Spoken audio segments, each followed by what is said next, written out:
Everybody, welcome. I'm Aurora. This class is called Lessons for Full Spectrum Humans. And today we're going into some of the beginning advanced material. The past 2 weeks I did level 1, lesson 1 and 2. And those are some of the foundational concepts of what I bring in terms of my idea structure and curriculum, and also some foundationals on how I do my time diagrams, because I simplify a lot of things in order to get across complex concepts. And so people who start to take this class and you go through it repetitively year after year, you guys know my shorthand, but other people might need to learn my shorthand. Also, I'm excited to use my clipboard because it's easier for me than reading off of the notes and squinting onto the digital false light screen. So thank you for understanding. And I'm excited because we have lots of good things that we're going to talk about today. Liberation information, things about how to travel interdimensionally, how to really use your Merkaba, your vehicle for travel. And of course, I'm a very, very good driver's ed teacher, where I'm always going to make sure to teach you not only the rules of the road, but also make sure that you can drive safely. I'll just even begin with that. If I were a driver's ed teacher and I'm like, okay, you need to make sure, first of all, that you know, like, what is the gas and what is the brake? You also need to know like basic aspects of your car, right? Like your anatomy. Are your tires properly inflated? Like, is your car safe? And then also, when you get into your car, you have to make certain that you have enough gas to get to your destination and get back. That's really, really important. You also need to make sure you have a sense of where you are going to be going on the road, or in our allegory, interdimensionally. And then you got to make sure that you don't go to bad neighborhoods. All of these are critical life skills. And also, I recognize people today might be arriving due to time questionable dynamics. We changed the clocks in the United States, so I understand other people might be confused of coming in a little bit late, but I don't always have the bandwidth to be able to admit people while I'm trying to do my focus as well. Okay, so I'm a good driver's ed teacher. I want to make sure that you guys also wear your safety belt and don't get into any collisions on the road. So when I teach you about the Merkaba, that's where I'm coming from on all of this. First of all, in lesson 1, level 1, in the beginner materials, I do have a lesson that's all about the Merkaba, but we haven't gotten there in the semester yet. So for new students, you're experiencing the advanced physics before you even take beginner physics. Don't worry, it will all meld in together and will all taste great. Let me just get one of my little sculptures from over here. This is not a sculpture that I made, but it's a good representation of what do I even mean when I'm talking about the star tetrahedron or the Merkaba. I know this is black. It's hard. It's like an onyx. It's hard to see what it is shaped like, but this is the shape of it. So here you have a three-dimensional representation of these two interpenetrating equilateral pyramids. And the pyramid is called a tetrahedron. And when there's two of them, they're tetrahedra. And so that's why this is a star tetrahedron. And if I turn it on its side, you can even start to see how it is shaped kind of like a box. This shape very much relates to this shape that I already did in the level 1 materials, representing this as the negative space inside of this shape. And I know it's not proportional, but you can see the 4 lobes that are actually 8 lobes. And then these guys are the 4 lobes. If I hold it just right and 4 of them are facing the screen there, you can kind of see it just right. So this shape, if I hold it in the right way, is shaped like a box. Fantastic. If I fiddle with it laboriously on screen, thank you for your patience. And also, this is made out of like literally like Play-Doh clay. I made it so many years ago. Okay, good. This is good. So from this perspective, you can see how it has that 4-lobed shape, but I'm holding it like very delicately. If I turn it around, you can see behind, oh, look, there's actually 1, 2, 3, and 4. There's actually 8 of these lobes, okay? So a lot of the specifics of interdimensional travel here in your driver's ed class is what you have to do with your consciousness to shift from what you would call a third dimensional, or I would describe as a biocellular viewpoint, into a purely frequency, or what you would call a light body viewpoint. When you're in your light body viewpoint, you are accessing these, I don't want to call them geometries, but let's call them polygons. Because a polygon means a multi-sided shape. And this is beyond mere Earth, which is geo. So polygon structures. The way that these two polygon structures relate to one another. One is a polygon structure that is based on 60-degree angles. And this is what you guys know culturally as the flower of life. And we'll go into that and I'll show it to you. And then one is the structures that I showed to you about your chakras and these structures, which are based on 90-degree angles. So 90-degree angles are super fantastic. You're like, Aurora, this is math. I'm scared. Don't be scared. All right. 60-degree angles are also pretty cool. But the nice thing about 90-degree angles is that they allow you to travel interdimensionally. All right. So when we do my class about building the dimensions, we start off with, I won't grab my digital pen, I'll just gesture for you. Imagine I have a regular chalkboard and I'd be like, now I draw without having to touch technology, okay? Here's a dot. The dot is the 0th dimension, right? And then here's a line, and the line is the 1st dimension. And then if you line up many lines next to each other, like my fingers, then you end up with a flat plane, and that is the 2nd dimension. It's easiest for you to comprehend how a 90-degree angle is a jump into the next dimension from the 2nd to 3rd dimension, because that's what you're used to seeing with your eyes. And we're going to do a lot of cool stuff outside of math class. Sorry if I didn't say it right. We're going to do a lot of cool stuff in class today outside of math class in art class. So hang on for art class. It's coming up. The flat plane of the 2-dimensional reality. What is 90 degrees to that? Like, Aurora, that's easy. It's something up like this, right? So we usually draw the convention, a little L shape with a little box right there to represent 90 degrees. My pen is 90 degrees. My pen is 90 degrees to the 2-dimensional plane, and that brings me into the 3rd dimension. And you're like, Aurora, I am comfortable with the 3rd dimension because I live in the 3rd dimension. I'm like, I know it, girl. Show me. You got a box. You can even kind of see it. I know my camera angle isn't that great, but you can kind of see it from that corner up there. We live in a box. We live in a box, and a box represents the 3rd dimension, even though, of course, we don't solely occupy the 3rd dimension. We also occupy higher dimensions, which is evidenced by the fact that we are moving through time. If I only occupied the 3rd dimension, I would be frozen. I wouldn't be moving. The algorithm will use that as my silly thumbnail. Don't, algorithm, please don't use that as a silly thumbnail. But yes, when you are frozen is when you are only a 3rd dimensional object, but you're there for a nanosecond and then you're gone. Because if you don't have a higher dimensional time body, you're not carried and sustained through time. So that's relevant to you because you're a 3rd dimensional being, your cellular body, but you're experiencing time and you are 4th dimensional and higher. And what you're trying to do with your efforts of the advanced uses of the Merkaba or star tetrahedron is to be able to become even more multidimensional or even gain greater degrees of freedom. So a degree of freedom is math talk. Don't be scared. It's good. It's like something that you can do. So when you gain an additional degree of freedom, it means you can do more stuff. If you could imagine that there are like 2 race cars on my hand over here, and one of them is a conventional car that has tires, and one of them is a car that it's like a helicopter that can have jump off the surface. And if they're in a race, who's going to win? Like the guy who's got the tires and he has to go vroom, vroom, vroom, vroom, vroom, vroom, vroom, all the way over to here. Or the guy who's got the helicopter car who could be like, oh, I'm going to jump off of the surface and I'm going to, like, I don't use the wrong finger to gesture, fly, fly, fly, fly, fly to the end. He will win because he has an additional degree of freedom. And he can also, like, jump off the surface of the road here and also zigzag and fly and do all sorts of cool things and then go here.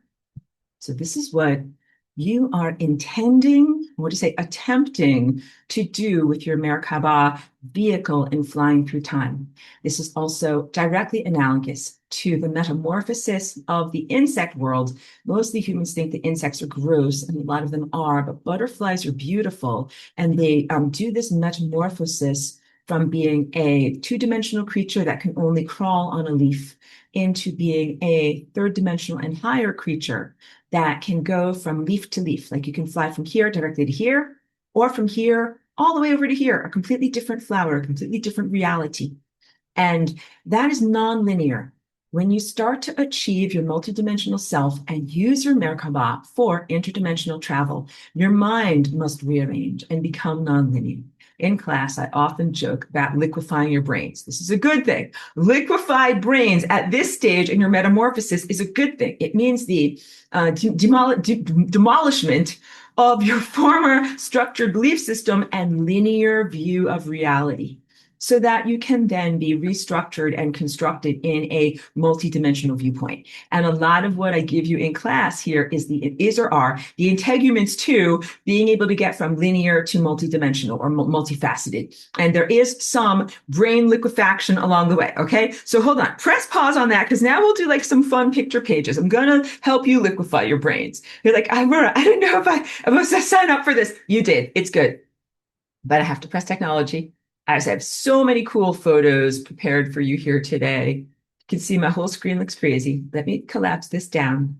Thank you, everybody. I'll organize myself. These will be for art class for later. But first, we are here. All right. Let me make this bigger for anybody who's on their tiny screens. I do try to attend to those who are struggling to see things. I really want to make life easy for you. Okay, so I did not draw this picture. I stole it off of the internet. It is a famous optical illusion. Optical illusion has to do with playing with your perception, your cognitive reality as it attaches to your eyesight structure. So here in this picture, you can view it and interpret the raw data in two very many different ways. Let's go with the first one. And some of you will see this, some of you won't.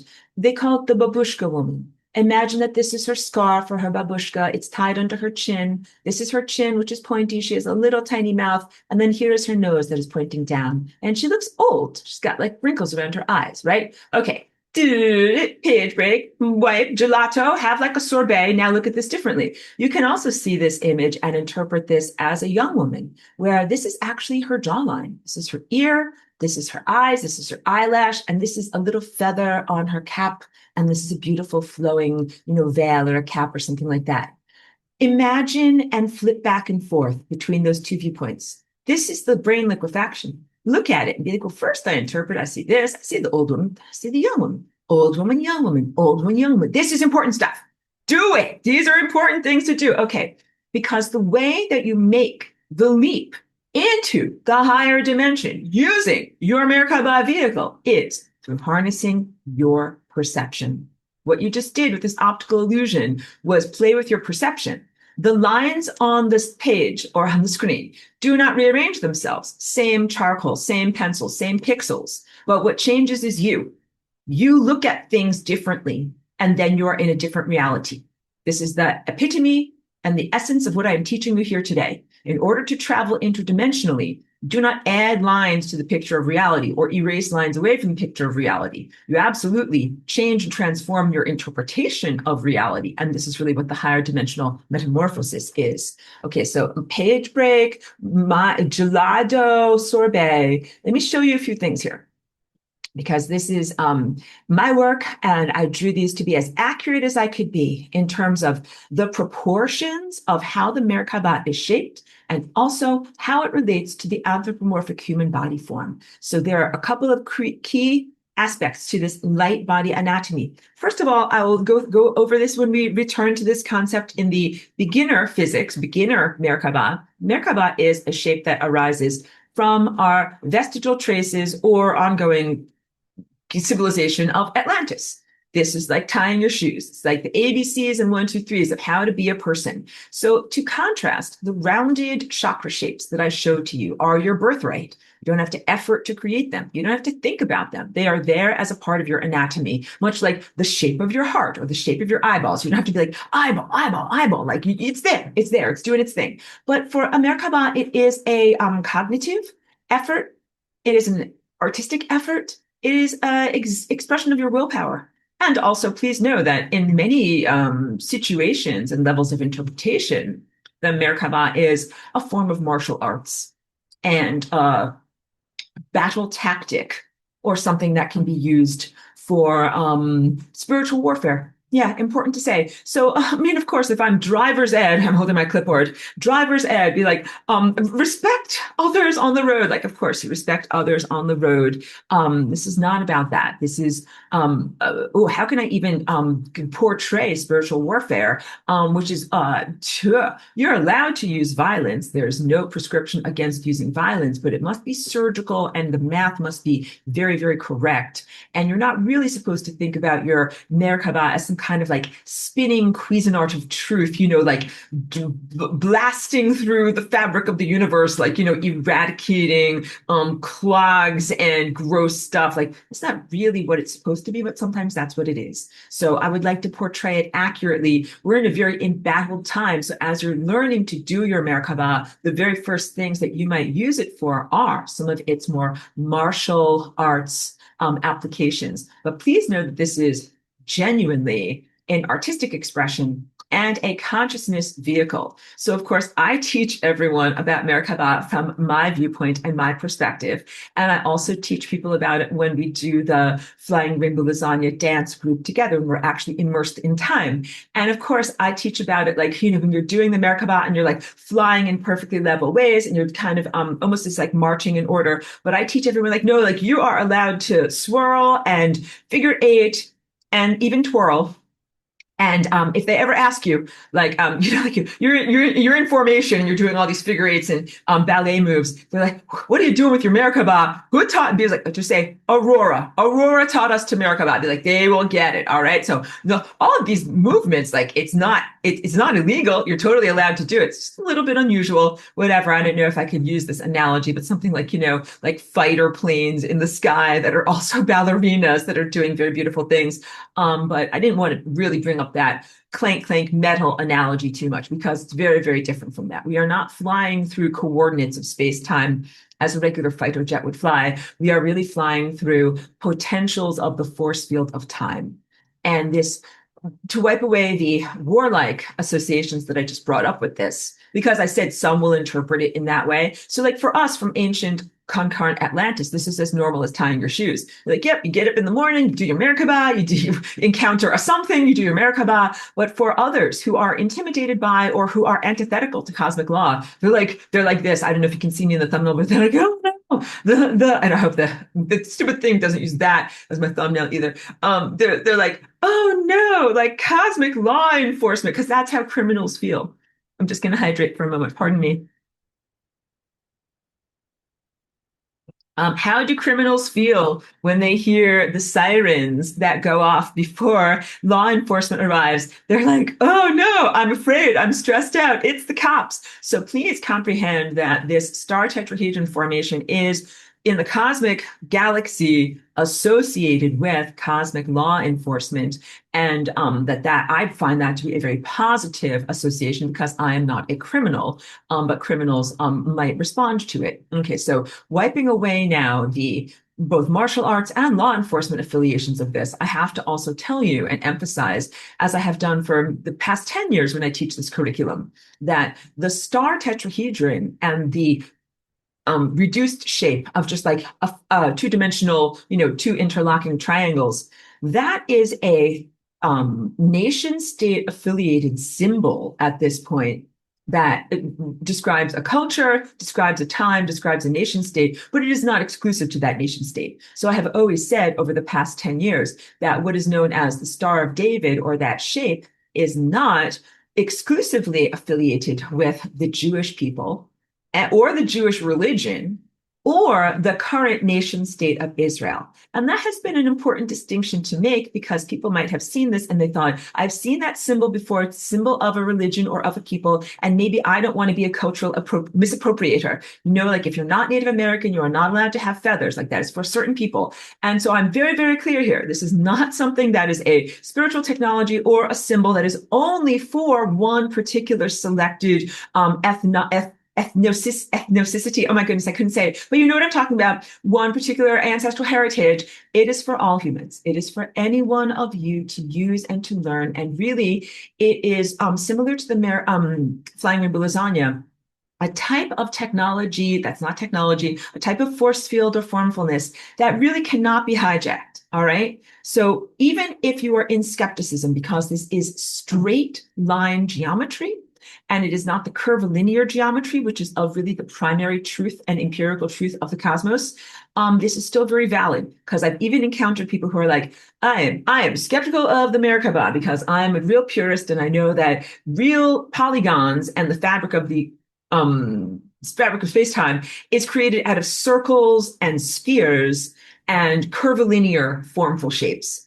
And that this doesn't look curvilinear, so this is in some way an interpretation or a secondary outgrowth or even a tertiary outgrowth of that empirical primary knowledge. And you are correct to comprehend that. It's like saying there's the original unformed information or the original tone that creates the cosmic infrastructure, and then there can be words or formfulness around that tone. And with each formfulness, there becomes a dilution of the original principle. But if those formfulnesses are done correctly, then it is a correct presentation. So when I do my artwork, even though I'm using artistic tricks of the trade, including sometimes I use optical illusions, I use optical illusions in order to accurately portray reality. So the math of the Merkabah does hang together. It is not an erroneous or what is the word, hijacked symbol, and is very, very valuable for you to learn and master this as part of your energy practice. Cool. So I just felt like ka-chunka, like that chunked into place really, really well for everyone. So please turn your attention. I know I was just talking, and I don't know if you were looking at the pictures over here, but let's do picture pages. One of the important things is the anatomy of your heart. So this is right here, like, you know, the high heart, like up from the breast, like at the crest of the sternum. That is where I'm talking about. That is where one of these vertexes, which is the pointy part, sticks outward at that level. And you also have this kind of like plane that is at the level of your shoulders and below your chin. And when you get your Merkaba a fly-in, that is an energy force field that's right about at this level. And then you also have another really important area that sticks out from here is the base of your spine, and that is another vertex that sticks out from there. So when you go to perform the Merkaba, you have to be focusing on this part sticks out from here, and I'm going to spin it around, and this part sticks out from here, and I'm going to spin it around. And then we also have to talk about, I'm going to go back to my face for this. I'm going to give like a whole cultural diatribe here. Male energy and female energy. You're like, Aurora, I'm scared. We've heard your things about the Shekinah and galactic history, and strap yourselves in. I'm like, I know. So let's go into, there have been some good teachers in like, you know, the past 300 years, and some of them like Walter Russell. These are kind of like naturalists. They looked at nature. They tried to interpret the world through the lens of what they see in nature. And they saw both male and female animals and attributed different characteristics to both males and females. And then started to talk about abstract energy as having a male or a female polarity, something like the spin of water. If it spins this way, it's female. If it spins this way, it's male. If it does this, it's this. If it does this, it's this. And that even might have been appropriate, although it was very certainly anthropocentric, because not all species has males and females, and also male and female behavior is radically defined differently across the species that do have that type of separation. So the cultural convention, the anthropomorphic self-centered view through the human lens, and also, key point, the male-dominated or male-influenced lens of what it is to think like a man or act like a man versus what it is to think like a woman or act like a woman. And so those used to be very rigid in the time when Walter Russell lived, and he talked about the male or female spin of like a particle or water or something like that. It was very rigid times. Like, if you are a girl, you wear a dress. If you are a boy, you wear pants. If you are a girl, like, you know, you're going to cook. And if you are a boy, like, you're going to whatever, like, you know, join the army. Clearly, we live in a world right now where those very specifically designed gender roles aren't a thing anymore. And maybe that's good because it led to more increase of self-expression. But then also we live in a time right now that is full of artificial hormones and hormone disruptors, people who are both voluntarily distorting their hormones and people who are not voluntarily distorting their hormones. And please know that other people's hormones around you affect and afflict you. You live in a sea of hormones, and people's hormones affect you. And so right now it's a very confused time. And when I first came here as Aurora, and even up until 2012, 2013, when I wrote this curriculum, I was able to talk about my true state as Aurora as being beyond male and female. And I even had that on my website. But then as the world devolved into this hormonal, what are we going to call it? Like chaos, confusion, and other dilutions, people then began to be confused. And they're like, is Aurora a transgender? Is she this? Is she that? I'm like, no, of course not. I'm a woman. I'm in a woman's body. But my consciousness, and the key point is my characteristics, are an equal blend of male and female, because what you guys call male, I call leadership or focus. And what you guys call female, I call receptive and creative and generative. And there's a great misnomer in the sense that in female thinking or in female energy, there's a ton of energy and you're so receptive and you're like a millionaire with all this stuff, but you just can't get it together to do stuff with your stuff, like how to spend your money or how to focus your creative energy. And then there's the quote unquote male viewpoint or rational analytical viewpoint that's like, oh, like I'm a good money manager. I know how to spend money. I'm going to spend it on this and I'm going to make a plan and I'm going to do this, this, and this. And then we're going to accomplish stuff. So there has been this false projection of the sense that you have to have someone else who fills in for your inadequacies, like a person who is male but is not creative, doesn't have that well of energy. So they're going to need someone who's energetic, but then a person who's energetic is all over the place. They're going to need someone to kind of focus them in.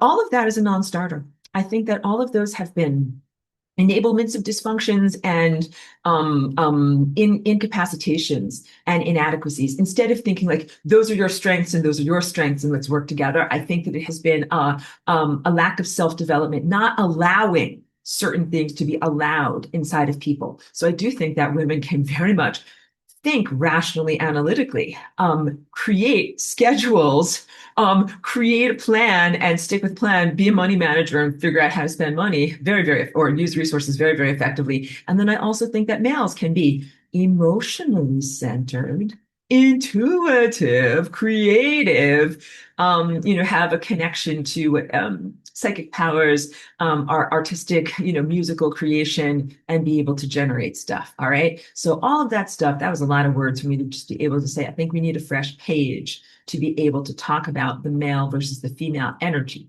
And in my original teachings from 10 years ago, I talk about the upward facing pyramid. She's like, why do you want a diatribe, Aurora? Because it relates to the Merkaba. Okay, we're getting there.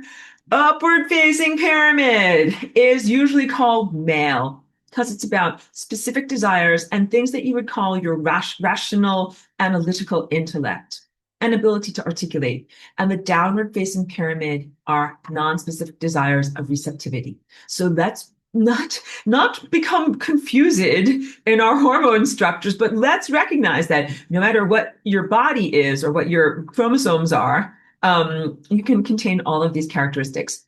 I'm going to read from my notes, but I also want to describe my life experience here. So like I'm an artist and I am all over the place at times. Sometimes I have amorphous ideas and I don't know exactly what it is or how to bring it into shape. But there are many other parts of my mind that are very comfortable with measuring and analyzing and being focused. So I remember being a custom framer in some of my early entry-level positions here. I was also learning a lot about human society. And at one point I ran a department of one. So I could say I was in charge of it. I was in charge of myself. But I was doing my work there and an older couple came by and they were kind of talking to each other and she kind of nudged him and she's like, see, like there's a woman who can draw a straight line or who can cut a straight line. And I understood their whole subtext. So they've been having like whatever, a 40-year long fight in their marriage where the husband is always saying like, women can't draw a straight line. Like it's always going to be going like this, or you can't cut with a ruler. And like, that was my whole job. So that was something that I learned from that experience in your world. And then I was, kind of amazed to think about that. Like, oh, like, so you guys just also made a good interconnection between straight-lined polygons and curvilinear polygons. These really are two different levels of reality, and they describe two different levels of truth. But one really is more empirical, and I'll do the math for you. But just please to continue, and we'll talk about the characteristics of the Merkaba, and I'll talk about star tetrahedron, how to do math, how you reduce shapes in math. But the characteristics, hold on. Sorry, consulting my important clipboard here. I have it written down. Okay. These are the words associated with the upward facing pyramid. Aggressive. But a better way of thinking of aggressive, instead of like punching someone in the face, it's more like reaching for what you want, motivating or impulsing forward. Forward is another word, like something that projects forward. Male was another one. Intellectual, rational, analytical, intellectual, Detail-oriented, that's a big one. So I contain a lot of those characteristics in my own mind. I'm very rational, analytical, very logical, love measuring stuff. I love counting stuff. And I am very detail-oriented and feel very comfortable with bringing a project to the level of minutiae out of just an amorphous cloud. Characteristics of the downward pyramid, non-specific. So, okay, when you're doing, because the whole, I should just say it in a much, much better way. When you guys are doing your own work with your own personal Merkaba, focus on balancing these two aspects of your own self, which is basically the hemispheres of your brain, even though you've got 3 hemispheres, not just 2. Okay, good. So you want to focus and you want to balance out the levels of you that are about rational analysis, measuring things out, and tons of details. That's the upward facing specifics. But then you also have other parts of you that are about non-specifics, but feeling states. And in those feeling states, you are receptive, you're receiving. We call that female because it is like a cup that fills up, and also intuitive. And when I talk about intuitive, I'm really talking about feelings that you have in your guts down here, or like in your tummy, where you're like, I just feel it down here. Intuitive is not up here in your body. It is always down here. Sometimes intuitive is in here because someone just felt that a little bit too. And I'm like, yes, it is in there. When I have an intuition, it's not always specific. It doesn't always have words associated with it. And it is not always something that I can count on. Like I just kind of have a feeling. And I find like I have to balance out those because you can be like, okay, I don't know exactly where I'm going. Like I'm going to get in my car and drive someplace. I don't know exactly where I'm going, but I'm just kind of going to follow my feeling. That might lead you to the town that you need, but maybe not the specific street or the specific home or store that you're trying to get to. At a certain point, you're going to have to get specific and go into reading street signs and try to get to your destination. And this is driver's ed now. So you're really figuring out you have to combine both of these two aspects of self when you move through time in this interdimensional way. You have to balance out the specifics of what you want to either go towards or experience, but then also the receptivity of what you can't articulate or what is greater than yourself. The Merkaba is absolutely a balance of the truthful reality that you are an individual impulse, like a photon, even though in Path of Light, I talk about how that's a convention because you can't really cut up a piece of light, but you are a portion of light and you're a small fractal tininess of the whole, but you're also the whole. You are the entirety, because I said the whole, and the whole means emptiness. You are the entirety as well as the tiny speck. So think of yourself as a red blood cell within your own circulatory system. And you are also the overall meta personality. That is who you are. And when I say that, then there's also like, nowadays, there's this crazy company with crazy spy glasses called Meta. And that's not what I'm talking about at all. Meta is a prefix that actually means overarching or bridging across levels. So please wipe away all these other nonsenses. But yes, in my notes, I described this very well. The overall Merkaba is a mixture of the outcome of both the male or the specific or the female receptive intuitive force fields. Okay, so when we're doing Merkaba around an activity like, say, flying rainbow lasagna, these are complementary stuff. It's like putting on your safety belt before you get in your car. And then flying rainbow lasagna is part of that driver or what brings you into new levels of reality. Also, Merkaba is different from flying rainbow lasagna because with Merkaba, what you're really doing is transforming your relationship to pre-existing situations. Thank you. I know I'm umming in the fabric of space-time. With flying rainbow lasagna, you are really innovating. You're like, I don't like anything on the menu. I don't want to order any of this. I am going to flying rainbow lasagna something new. And of course, you want to have a Merkaba protection around that activity as well. So I'll go a lot today. And sorry, Chiki's here. And just take a moment. We're going to go into integrating flying rainbow lasagna with Merkaba. I don't think we need a break yet. I think we just need to say hi. Good, fantastic. Let's keep going because I want to do math and how some of this math reduces. Wait, I didn't do enough? No, I have questions. Because sometimes I feel people's questions like, wait, Aurora, you just got distracted. There's something important there. No, I think I got important stuff. So I will give my example, okay? With creating a Merkaba, you can make a specific wish, like for ice cream.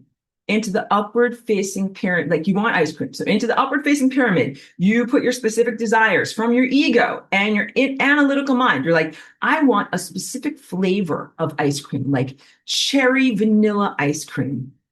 And I want to have it in a blue ceramic dish. And I want to eat it with a tiny rainbow spoon that is shaped like a flower. I also want to eat this on a Tuesday while sitting under a tree. And you can get as specific as you want to on all of that. And then with, of course, my other, activities, I always put reflecting away accidents, mishaps, ironically misfulfilled dreams, things that are hijacking or dilutions of the original intentions. And then into the downward facing pyramid, that is where I put my receptive feeling desires. And these downward facing pyramid, the downward point goes all the way into the core of Earth. I talked about that last week as another singularity, crossing point of magnetic field lines at the core of Earth, a crystalline structure of enormous presence and magnitude.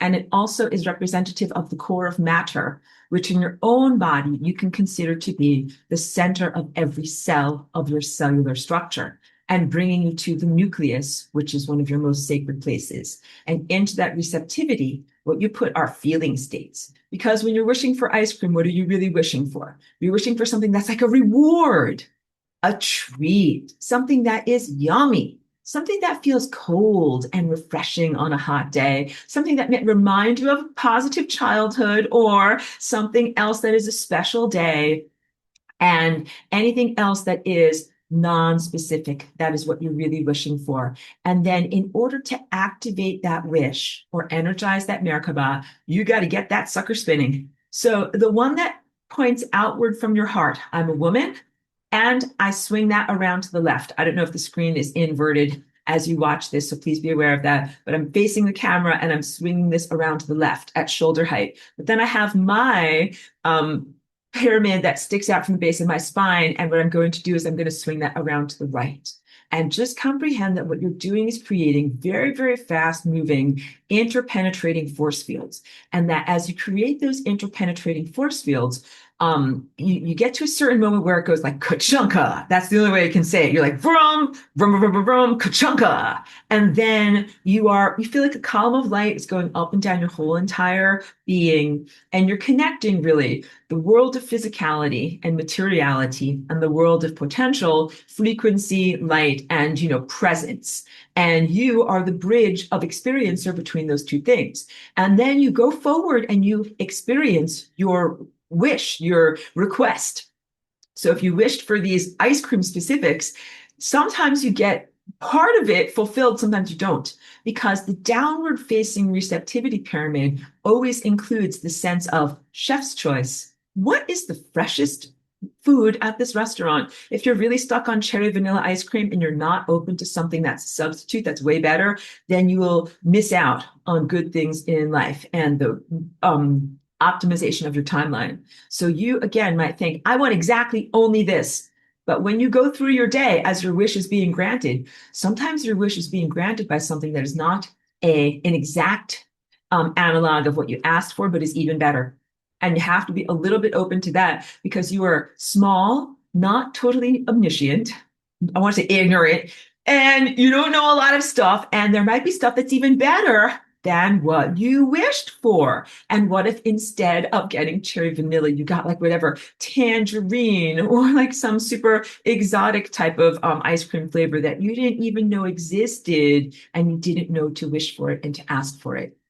It's a wonderful exercise to do your Merkaba and then to go forward into your life experience and see what comes of it, because you're in a beautiful, balanced, reciprocal partnership with the cosmic infrastructure. You're a red blood cell going through the circulatory system of time of the larger being, and you want to go to the right places. If you're a red blood cell and you don't go to the right places, what does that mean? It's like you're diseased and you're causing death. If you do it too much, like it becomes like, that is called a blood clot. Like that is not good stuff. Go to the right places. Red blood cells, please go to the right places. And that's called health in the overall meta-organism that is called the fabric of space, time, and consciousness, right? So you're like, hey, if I'm this tough guy, hey, I'm looking out for number one, and I want the ice cream that I want, and I don't care about none of you, then you destroy the fabric of space-time. You become a blood clot and go in the wrong direction. But if you're like, I thought I wanted cherry vanilla, but what I really wanted was to be in perfect alignment with the optimum flow of energy in the larger fabric of space-time, then you get the flavor of ice cream that you're supposed to get.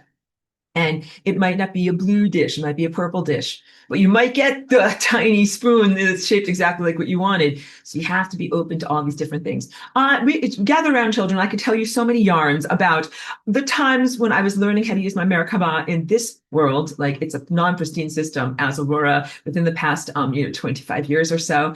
And my wonderful times when I was like, did this wrong and did this wrong. So please just know there is a learning curve. I don't always share all of these stories on the internet because I never want to get in trouble for my life mistakes.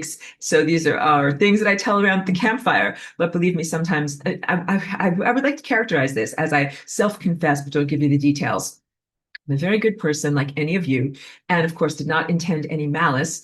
I came from a world where I used the Merkaba very differently, and as I was applying it to this world of money, resources, and commerce, I really had to learn, and also human social dynamics. I really had to learn, how do I apply these things? And so I will say that some of my earlier Merkabas in 2008, when I wasn't a starving artist, but I was like a moderately malnourished artist, I was very much wishing out of resource insecurity and also wanting to have more. Pardon me, I'm going to hydrate here. Wanting to have more, not only physical resources, but connection to humanity. Some of these drawings and paintings that I'll show you today come out of that time when I just painted in my studio and I didn't do videos or have a computer, and not a lot of people knew about what I had to share. And so some of my attitude back then was not just I want to be rich. It was more like, I want to be fulfilling my mission. And so when I think about my feelings back then, because you can judge yourself, you can be like, I was so immature. I was so immature. I was like a 7-year-old or an 8-year-old. I had only been here for a little while. And I definitely wanted, stuff and to do things. These are positive motivations. So please apply that to yourself in your own adolescence, or as you're moving forward and you're not quite totally there yet, you're on a learning curve, you're growing. You have to look at yourself with total self-compassion, because what I really was wishing in my Merkaba was to be able to fulfill my life's mission. I couldn't articulate it. I didn't have those words. I wasn't that self-reflective in that moment to be able to say that. So in my wish, I was more like, I want to be, an artist and be in a gallery and have a pile of money fall in my lap. I was more like that, and maybe a little bit attitude. But please know that my first, I had cautionary tale fulfillment of my Merkabahs that was don't do that, and don't do that in these circumstances, and this is what will happen. But then later on, I got more fulfillment from my experiences in the world. And so I wasn't so inflamed and hungry and not desperate, but just feeling so on edge about things. I got what I deserved. I got what I desired, or both of those words wanted to come out of my mouth. So the answer for you in your personal wish making and in how you go through life is that it's totally appropriate to make wishes and requests and requirements from the fabric of space-time. And it's very good to be a reciprocal, respectful partner, and to ask for the right amount, but not for too much. But even if you have a ton of teenage attitude and do things a little bit wrong, please know the Merkaba is a protective engine, and it is meant to make sure that you don't faceplant and go down the wrong road. So all of my mistakes were small and recoverable. And now I will tell you that my wishes have absolutely been fulfilled. So there is also the question of, how long does it take for the ice cream to arrive? You wish for ice cream, how long does this take? And also, some effort may be required on your part. These are all two important asterisks. Here in driving school, some effort is required, and also this may take some amount of time. But then all of those things did happen. And what I did was basically I shifted my life incrementally, because my wish was a very, very large wish in terms of being respected as an artist or sharing my work with the world. I think that is not just an instantaneous bowl of ice cream, and it took time to experience that, took time to build that. But I definitely got what I was really wishing for. Okay. So please know that I'll try to synopsize all of that. When you start with your wish making experiences, there is a learning curve. You will fall on your butt, but there is a cushion and a safety net, and then you get up off of your butt, and then you will, yes, rearrange and restabilize yourself, and then you will move forward in a better dynamic with the world of giving things to you and receiving things. Okay, but now I'm also going to liquefy your brains, because a big part of how we consider this is not just wish granting or getting stuff. It is really travel through dimensions. I'm trying to stop so I can really focus on what I want to read here. Okay, one of the aspects of the Merkaba, as you get your stuff spinning, is the flinging off of non-ideal reality states, the flinging off of frequencies that you would describe as less than love, and also the receptivity in the vertexes, in any of the places where the angles are like this, there's a receptivity, still being receptive to love flowing in. And this is similar to an energetic firewall. So now we can be like, gather around, children. Do you remember way back when the internet first started and it was like AOL, America Online, and you had to dial up and it made this weird sound. And then also, if you'd connected to the wrong computer or the wrong website, you would have a terrible breakdown in your computer called a computer virus. So you have to make sure, in a similar sense, that as you are starting to connect with the larger cosmic infrastructure, you only connect with optimum networks and nothing that is polluted. And there are things that are destabilized, wrong, or wrong for you in that moment. You don't want to connect with them. So this is kind of like an immune system for you. That is really important. And you have to first master your immune system so that you are not unduly influenced by wrong thoughts or wrong energies when you're trying to build a new reality. Because what you're really doing when you are shifting realities is not just wishing for something in your reality, you're wishing to move yourself to the reality where the ice cream that you desire resides. That was hard to say, but I did do it. So I'm here on this timeline over here, heading in this direction, no ice cream. And what I want to do is shift myself to the ice cream over here, which is where I get ice cream. Say timeline over here, where I get ice cream. So this is, again, the beginning of the liquefaction of your brains, thinking about where is the reality, where the stuff that I want resides. I want to go into that reality. And the way that you go into that reality is through the vehicle of your Merkaba. And the vehicle of your Merkaba is it is powered by your perception. The optical illusion that I just gave to you, where it's a young lady, it's an old woman. That's the power of your perception.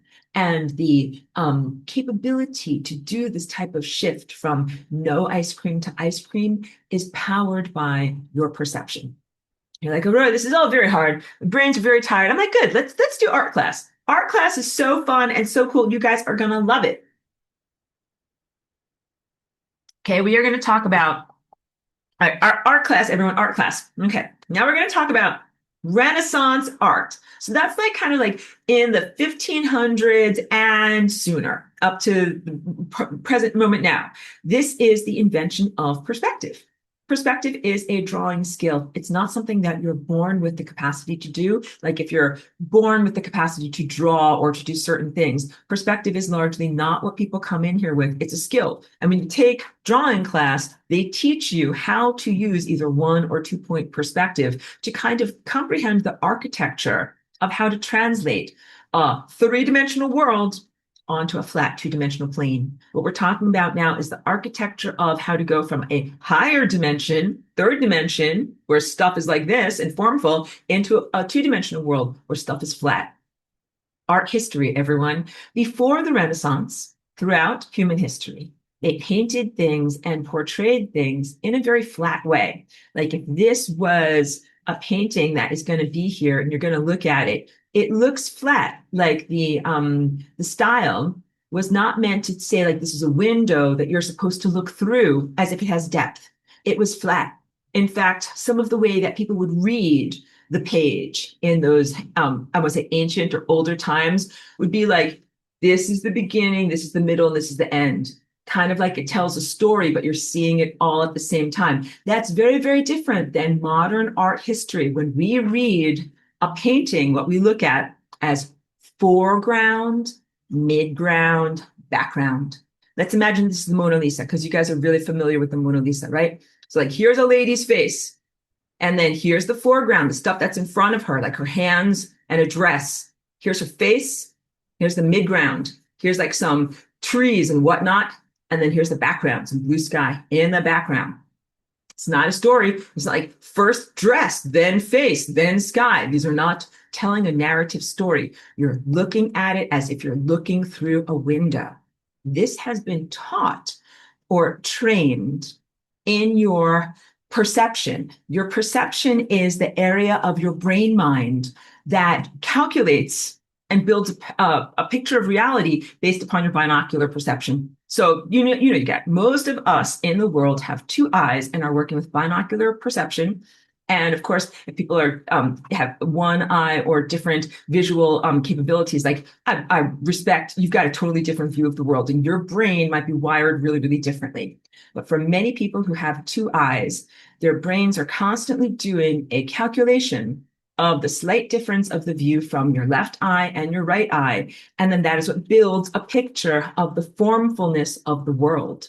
But when you look at something that is flat, you have to use a lot of brain power, a lot of energy of perception to be able to correctly interpret the flat information as something that is three-dimensional.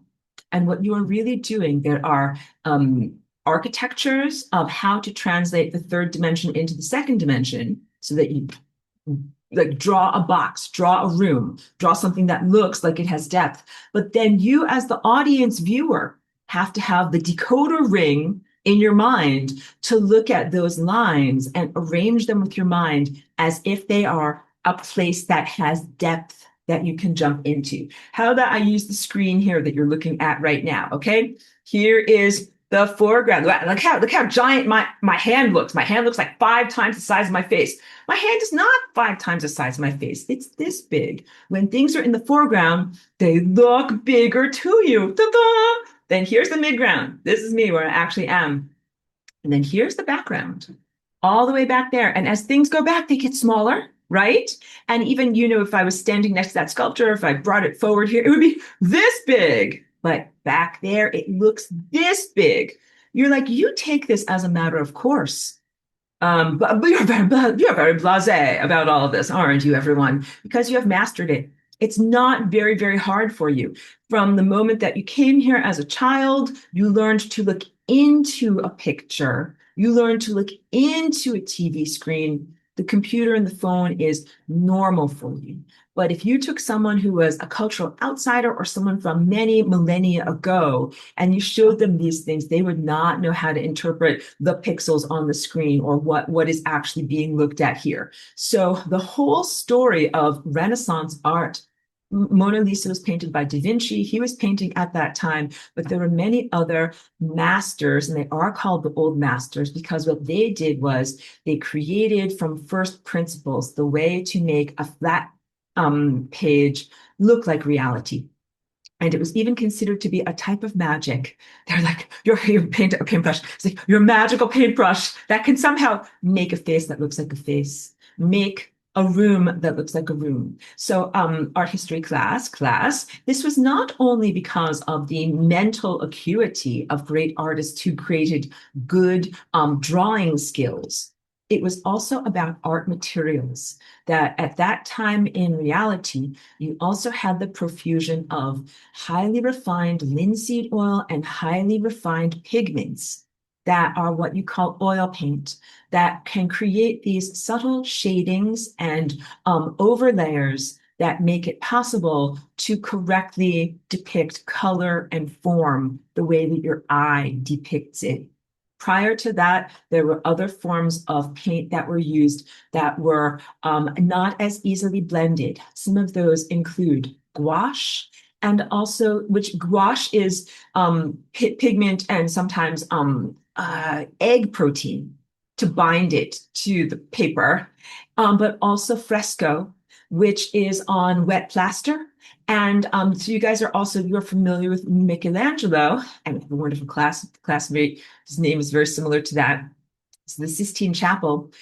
He was considered to be very excellent at being able to use those paints to make formfulness, because the other guys, they just make like skin color. You get it? Like skin color and just paint it on, and it just looks like a shape of a hand, but it is skin color. You get rather cartoonish is literally the word that is used in the art history world. And so, yeah, so he was really a master because he found a way to use these rather non-blended pigments to be able to accurately portray formfulness. And it was high tech, not high, I want to say high technology. It was high class. That was good stuff at the time. So, and also, so prior to that, there were things like mosaics and, other forms of use of pigments. These things, like, they don't blend. And if you're an artist, in order to make something that is photorealistic, what you really have to do is be able to have these,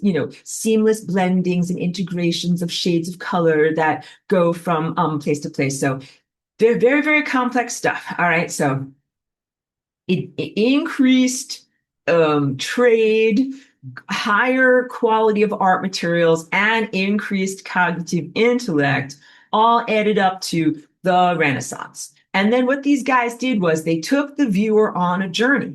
Like the first guy painted something like this. And the people were like, wow, that kind of looks like a real face. And it also looks like there's stuff behind the face. Like it's not just, like a wall behind the person. And then the next guy took it and he's like, I'm not only going to make space behind there, like I'm going to draw a whole little room behind there. And then by the time you get to some of these other, the Dutch masters, they had things like very intentionally, a still life where you have a glass like this, and look at how you can see like all of the shininess that's on the glass, and it really looks like it's crystalline and pure. And then a mirror that might be curved, where they're showing an accurate reflection of the subject. And then even the highlights in a person's eyes, like they got really, really good. And all of this is using artistic tricks of the trade to be able to portray a reality on the flat plane. And with each painting, the viewer became more sophisticated until by the time you got to, more modern art, but like, the 1700s, the 1800s, like it is quite normal for people to comprehend. Like there's the foreground, midground, background, there's the subject, there's the, the periphery. Like people understood how to read and interpret a painting. Okay, good job at art history, everyone. So this is important because it shaped your perception, it shaped your comprehension, and it shaped your expectation of how to interact with a two-dimensional space and how to project three-dimensionality onto it. You will have to do something similar with your perception of multidimensionality.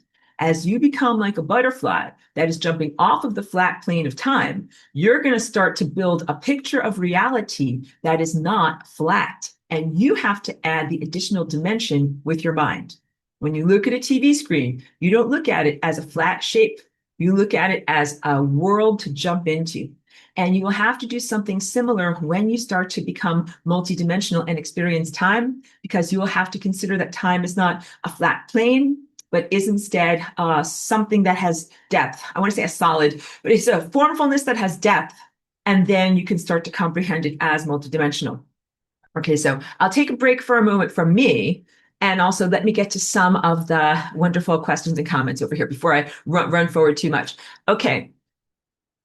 Good. Okay, wonderful. So, Joni, thank you for being here. And says, just in case you don't speak to this, can you discuss the spin rates for both the masculine and feminine portions of the Merkaba? Yes, I can. Thank you. Great specifics question there. Okay, so these are feeling states for me.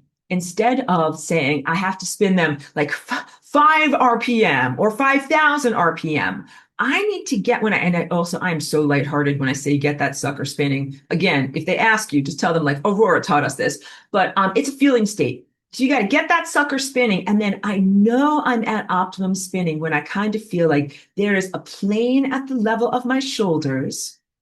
And there's also, you can't see it down here, a plane at the level of my hips.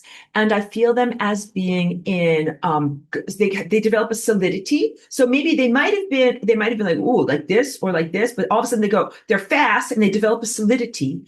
And then I also feel that feeling of the upward part of the star coming like through my head, through the center of my being, and then like through between my legs, and then going down into the earth.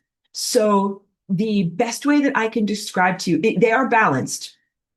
Whatever I'm doing, it's like when you're driving the car, you want all of your tires to be balanced and in alignment. So both of my force fields are balanced, and I try to accelerate them and get them going at the same rate.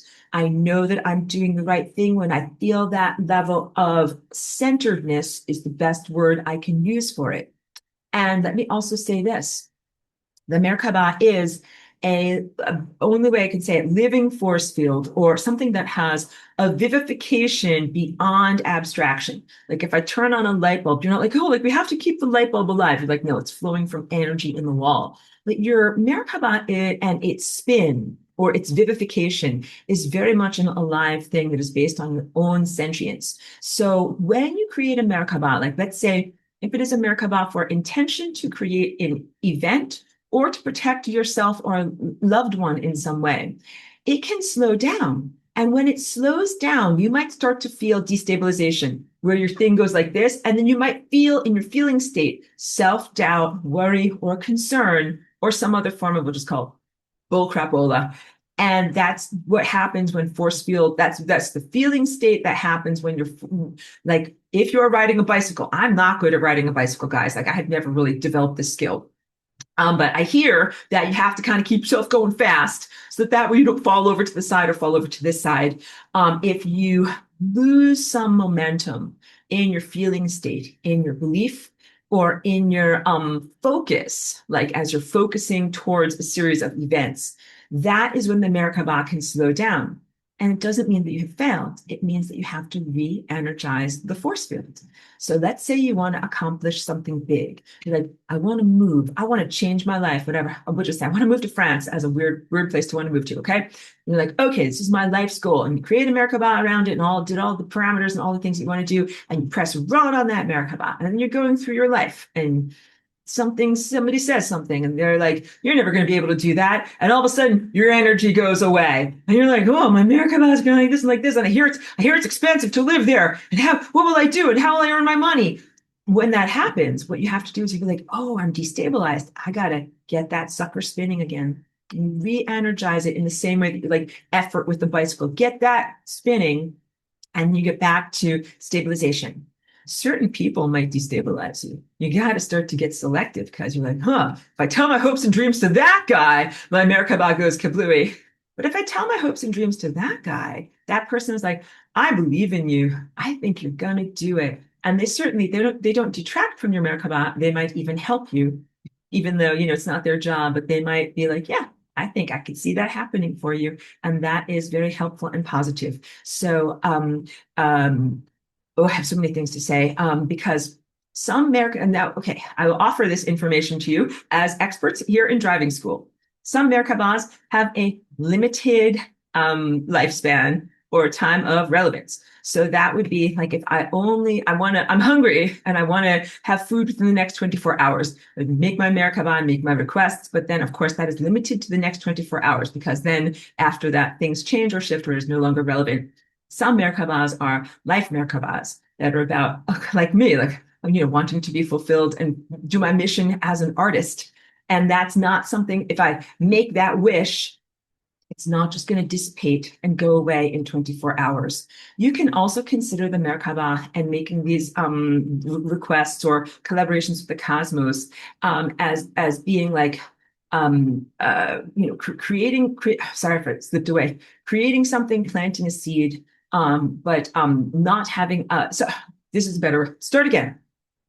You are talking to the cosmic microphone when you make your Merkaba requests. And sometimes you're like, I am me. This is me doing my Merkaba. Hi, it's me, Aurora. I am me. I want stuff. Okay, thanks for listening. Now put my microphone down. And then that Merkaba has a limited relevancy. Right? It's like, this is the stuff that I want, and this is for how long that's relevant. And then, of course, it loses momentum. And at a certain point, it gets resolved. That is no longer viable, or it becomes obsolete.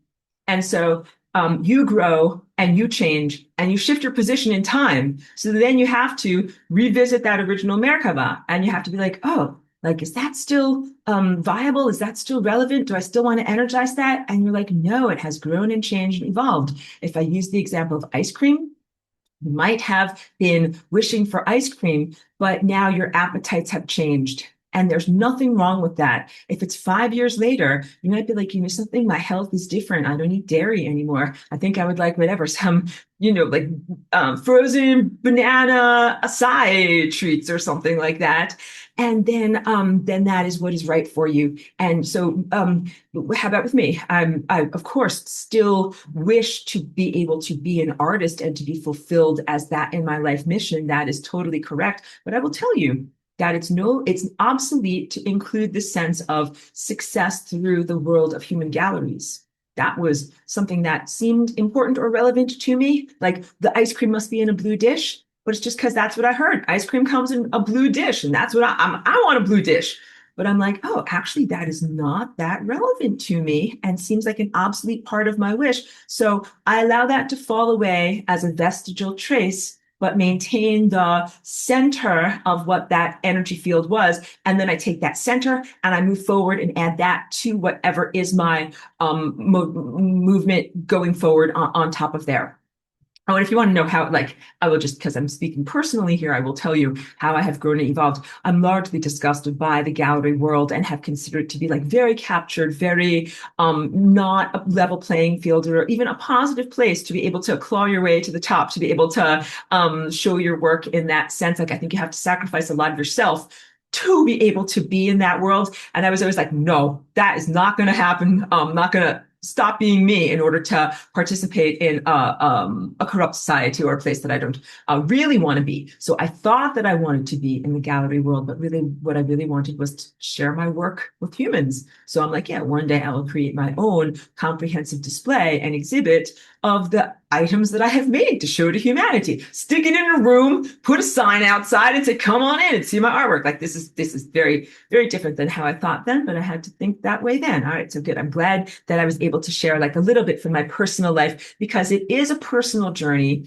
And this is also like saying, it's very different than saying, like, how do if you're going to drive someplace, like, well, first you should apply your foot to the brake, and then you should apply your foot to the gas, and then you should turn the steering wheel to the right. Like, these are very facile ways of describing it, but really what you need to do is, like, you have to get a sense of what you want and who you want to be and where you want to go. And then you have to use the architecture of the Merkaba to mobilize, drive yourself there. Good. And then, of course, the journey doesn't end. You're always optimizing. And then goes on to say, is there a relationship between RNA and DNA? And the question mark. Oh, you have to tell me, what does the question mark stand for? All right, right what the question mark stands for. I'm going to go on to the next question. Becca says, does the Merkaba depend on the health of your DNA? Semi difficult answer. That's why I'm kind of like backing up and arranging myself for a minute, because it has to do with your connection to time. Health of your DNA should, if we define the health of your DNA as a capability in your anatomy to correctly connect to time and to optimum timelines and edifices in time, then the answer is yes. The capacity to make your Merkaba is directly related to your ability to respect time, to perceive larger time events, and to interweave yourself and your own individualistic desires into those larger time events. Let's do a contrast, because I've told you a lot about the bad guys on Mars and that they created a bad Merkaba. When I say bad, I mean like, not even like a bad movie, like a very poorly designed Merkaba where things are not the right angle and they are not shaped correctly. And they're I don't know how to describe a good analog in the physical world. Like if you could imagine creating a water wheel or like a series of gears that's never been tested. You're like a scientist and you're like, I'm going to build a big giant edifice of gears. I'm not going to test it. None of these interlocking gears have been measured. We're just going to vibe code this whole thing. We're just going to kind of eyeball it. And then I'm going to turn it on. And they turned it on. And then what happened was, I have to press a button here. None of the gears of time intermeshed correctly because these guys on Mars were very already messed up with their DNA and their connection to time. They did not measure things correctly. And the whole entire thing did not have a cohesiveness. As it started to go ka-chunka, ka-chunka, ka-chunka, it went wildly, wildly destabilized, like smoke coming out, sparks coming out, like I'm using analogies, but it was like that in time. And it's because they were unhealthy and unhealed in the formation of their planetary Merkaba. And even they did not use natural techniques to even create the Merkaba. They used, I would just say, like the equivalent of clank clank metal technology. I am teaching you about how to use your physicality structure, your DNA, and your consciousness, and your awareness and your perception to do this deep inner work. But they were like, inner work. I'm lazy. I'm not going to do inner work. I laugh. No, I will build a machine. The machine will do the difficult inner work, but I will not test the machine and it will do a very, very bad job. And that is literally how they got smeared on the membrane of death. Okay. So, good. I'll go forward. Well, so maybe I'll answer this. If Joni's question was, is there a relationship between RNA and DNA and the Merkaba, the answer is definitely yes. You're questioning about that. So, because your DNA dances like this all the time. And of course, that is happening whether you consciously erect a Merkaba and sustain a Merkaba around you or not. Oh, no, not at all. Okay, good. Yeah, thank you. No, not at all. Thank you for taking the time to write this out. So let's try this again. Is there a relationship between the masculine and feminine aspect if the Merkaba of the Merkaba and RNA and DNA, like masculine upward pointing being DNA and the feminine downward being RNA? Great question. Have to think about this because DNA is, I describe as like the pristine, sorry, I'm going to drink some water here, blueprint. Where's my little water?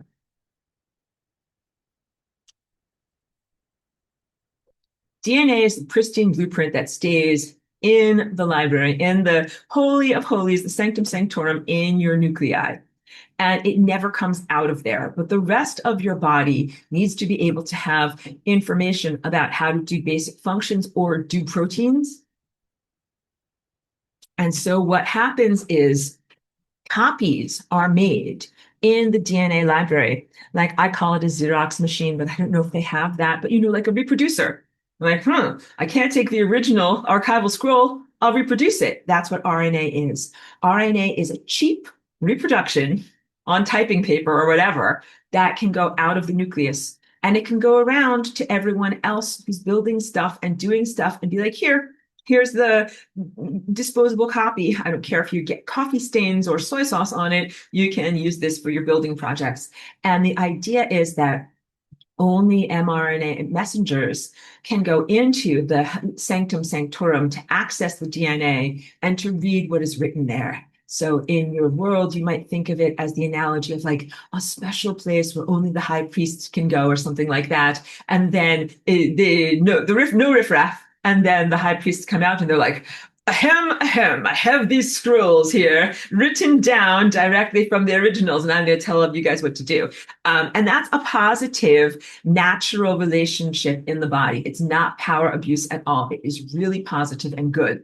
In our world right now, I usually hold up my pieces of paper. I don't have time to fiddle with it, but like there's a lot of, I call it mRNA bullcrapola going on right now. So when I say mRNA, people, when I say that word in their mind, they immediately jump to cupcakes and sprinkles and other things that are going on. So please know that those cupcakes and sprinkles are wildly criminal. They are not supposed to be done at all.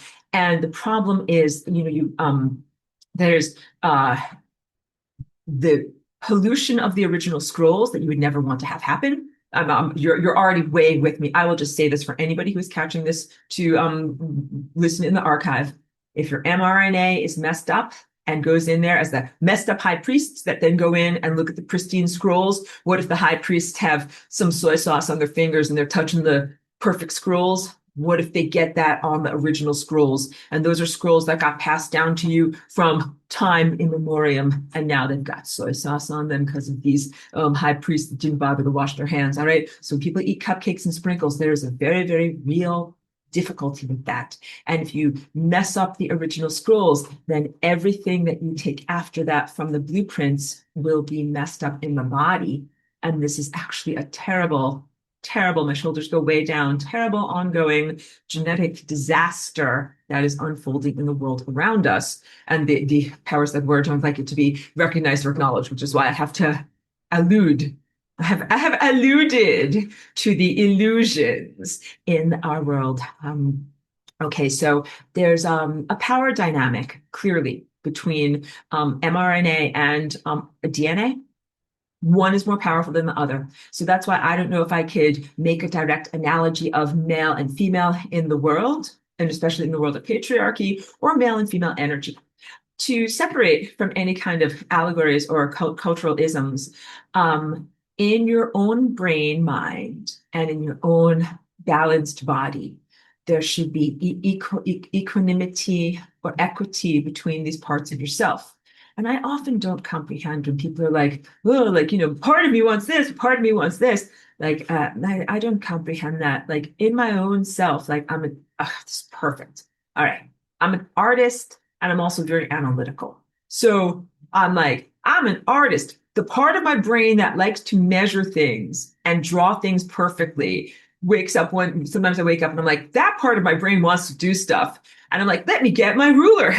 Let me get my mechanical pencil. Let me draw a bunch of things that are like, very, very straight and measured. But then there are other times when I wake up in the morning and part of my brain is like, I don't want to draw with a pencil and make perfectly straight lines. I'm glad I already did that last week because now what I want to do is mix up colors and see what colors look like and how colors make me feel and what textures look and feel like. And these are different parts of myself. And that is why I have created my style of work so that I honor all of these parts of myself. All right.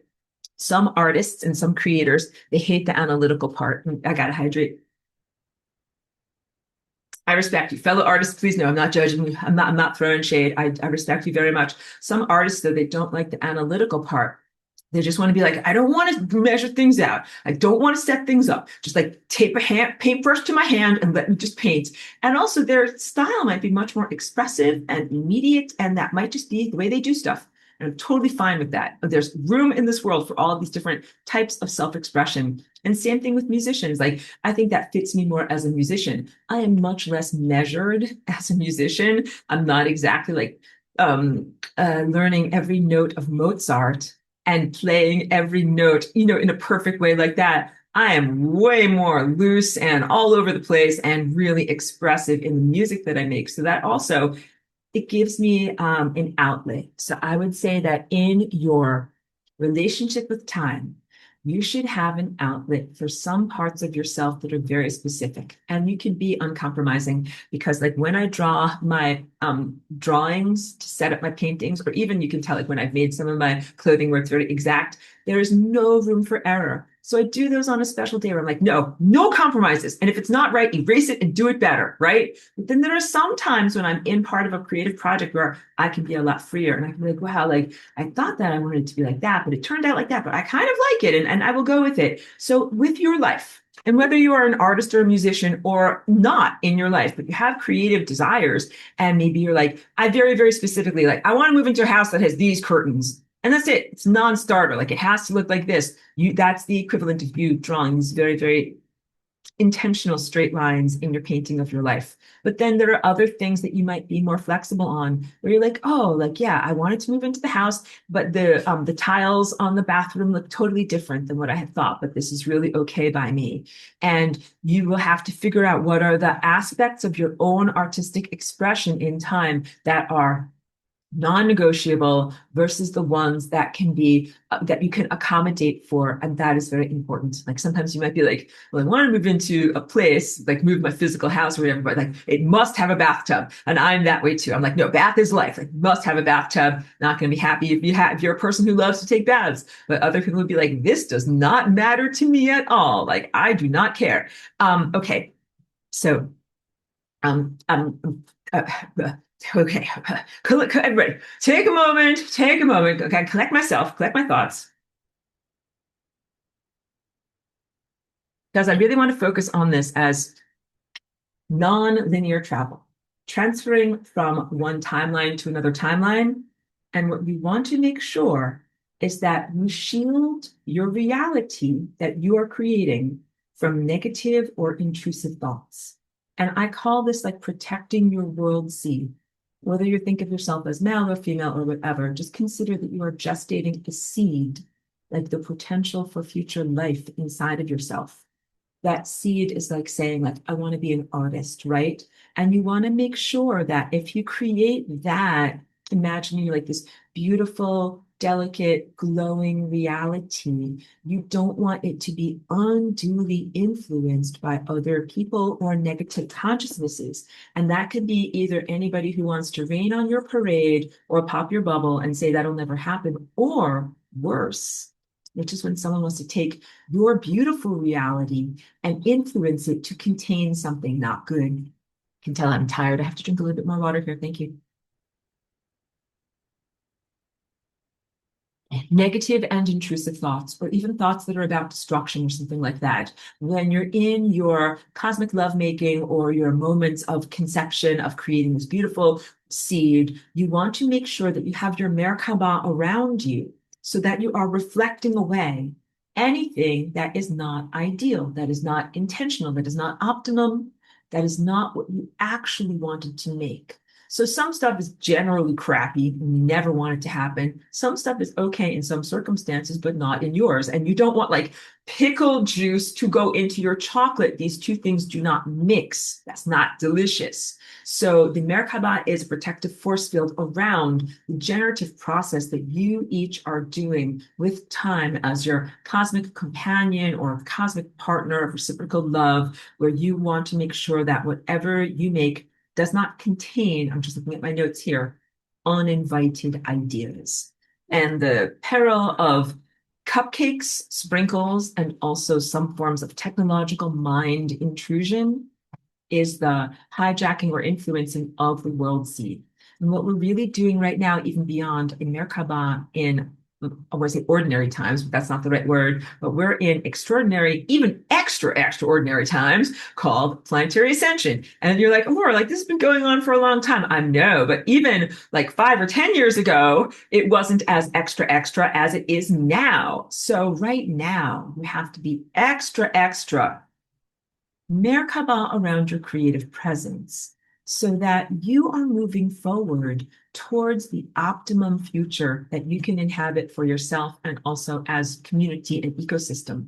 I didn't talk that much about world events, but I wanted to keep that in here. I have it in here somewhere because there's ongoing turmoil in the Middle East that I cannot even say is like anything that is like regular war or regular peril that's been going on in your world, because a lot of people are, I spoke about this for the past 2 classes, energetic weather report, presuming their own personal eschaton, intending and aiming for the membrane of death, but also beyond envisioning and accepting or celebrating their own demise, creating and envisioning an expected demise for the entirety of the planet.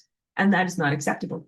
And these are people who might believe in a literalist interpretation of the book of Revelation at the end of the human Bible, or people who might be otherwise groomed or expecting something negative, or sometimes it's people who are very invested and indoctrinated with the concept of AI and what humans have called singularity or the singularity. But that's not my singularity. I've always said that. But they, or the scientific community, has talked about it as a blending of man and machine. blending of the human mind consciousness in a machine reality, and that is somehow the culmination, the end of everything, and the beginning of the next thing. So even some non-religious atheists are very mentally deranged right now, expecting end of stuff, end of stuff, end of stuff, end of stuff. And also sometimes the end, it's not pretty end, it ain't pretty kid, and you don't want their pollution to get into your world seed. Your beautiful glowing ball of your world seed is vulnerable to frequencies. Your mind is what programs them with frequencies. So your pineal gland is a frequency emitter and it is also a frequency receiver. When you emanate outward with your pineal gland, you bathe the world in frequencies. And then also when you receive frequencies, they go into the waters of your own mind, and then you perceive and, construct a view of the world based upon what you receive. So imagine, you have this beautiful glowing egg and it has like watery qualities to it. And when you can imagine like you're beaming stuff, even though this is all very non-literal. But the frequencies of your mind are going into the egg and they make different currents flow, and they make different energy flows is the only word I have. And you want to make sure that you're protecting your little vulnerable potentials for the future from any of the people or established organisms like bureaucracies that would want to imagine the end of everything. That's the big thing right now, that you got to make sure you're like, no, not you guys. First of all, get out of my art studio. You're not supposed to be here. Also, you guys are crazy. You shouldn't be in anybody's art studio. And also, I reject all of those erroneous presumptions about the potentials for the future. And instead, I create these divinely connected, correct math that are correct potentials for the future. I have a thing where I'm looking at this because I'm looking at bad math, good math versus bad math. Ahem. Stable structures is allowed. So, okay, when we're talking about working within the rules of a higher dimensional reality, like when you're creating your Merkaba, when you're creating your wishes or your intentions for the future, in much the same way that you should not just randomly zip or unzip your DNA, or randomly turn up the volume on this and turn down the volume on this in your DNA. That's like doing the Merkaba on Mars. Like, that is not good. That is very bad, and you will die. What you want to do is work with stable structures. These structures that you're creating and energizing, they have a syntax, like a grammar. Grammar is a better way of saying it, because you're speaking a language, and the language is not English or any of the problematic phoneme structures in your world right now. It is an empirical language of pure truth, much more similar to pure math or pure music. And you can hear when something sounds good and it doesn't sound good. If you create grammatical language structures and correct reality structures, they have a structural integrity that holds together. Eggs are shaped like an egg because they have structural integrity to hold stuff together. I'm sure I have told you the anecdote about having my groceries balanced precariously on the back seat of my car with the eggs on top where they belong. But as I pressed the brake too fast, and groceries all jumped forward, and I was like, oh no, like I'm gonna get home and have a giant mess to clean up back there because the eggs are all gonna be broken. But amazingly, when I opened up my car door, I'm like, imagine that. None of these eggs broke because they have been designed by a hyper intelligent, super being to distribute the forces so that way they don't break. And that is the key to these types of polygon shapes that have structural integrity. Circles, spheres, egg shapes. These things have an enormous amount of integrity because they distribute the forces of what is happening. And so when you create a reality, if it is poorly shaped, if it's poorly constructed, as soon as there's any stress, you jam on the brakes and those groceries go flying. Your reality eggs will break because they were not constructed well, right? But if they are constructed effectively, meaning that there are okay, guys, why do we use 90-degree angles in construction? Like, this is a 90-degree angle over here in this building. Why is that there? Because it actually works Because it works, because it helps to hold things up. Like here's the wall and here's the ceiling, and they stay together because that works. So it's tried and true. There are certain structural integrity formfulnesses that have good staying power. And when you build those reality structures, they will go forward. And that's called good math.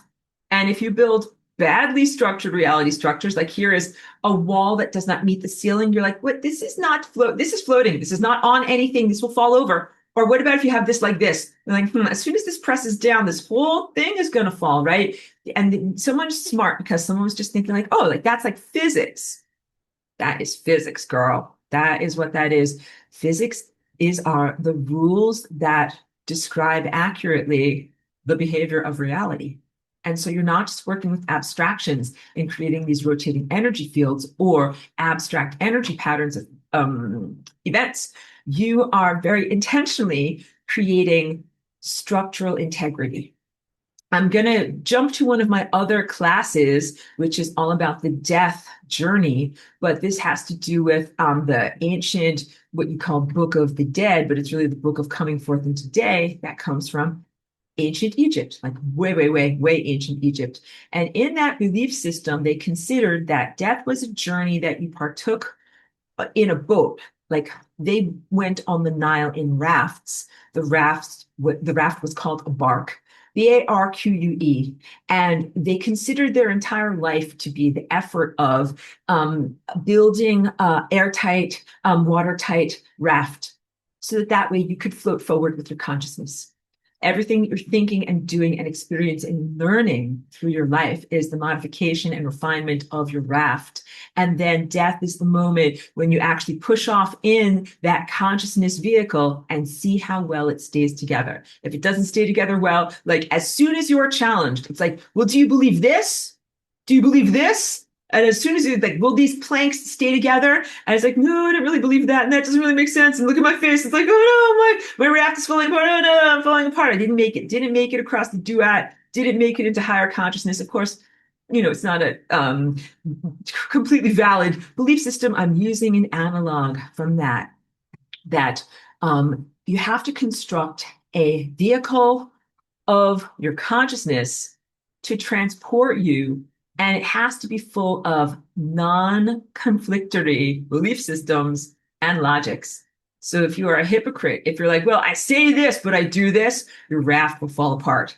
And also, if you're in self-conflict, if you're like, I think it's right to wear a purple dress, also, I think it's very, very wrong to wear a purple dress. Then when you get into these higher levels of intensity of energy in the cosmos, and the energy is going to flow through, and the energy is abstractly going to say, hey, do you think it's right to wear a purple dress, or do you not think it's right to wear a purple dress? And then you're going to be exactly like that stupid meme where it's like, this button or this button, and the guy is sweating. It's like, you got to choose. And if you have too many of these conflicts in your belief system, then the integrity of your body form falls apart. So to say that, I didn't want to confuse you with the sense of death and flying off in your Merkabah, because flying in your Merkabah is the antithesis of death. It is definitely not something that you do upon death or something that you can only do after death. So don't get confused about the analogy with the ancient Egyptians, but please know that this is your vehicle for travel while you are alive, and then you're supposed to stay alive and keep on being in your Merkabah.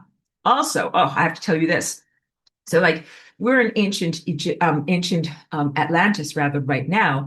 And from that perspective, we all have mastered the Merkaba and the capacity to change timelines. And so the concept of like, what do you mean like that something bad would happen? Like we would just fly away. And it's a little bit blithe. My face is a little bit too innocent when I talk to that level of who we are in that space, because being able to fly and use the Merkaba is so powerful. It is beyond even levitation, like someone floating 20 feet off the ground. We're talking about like flying through time.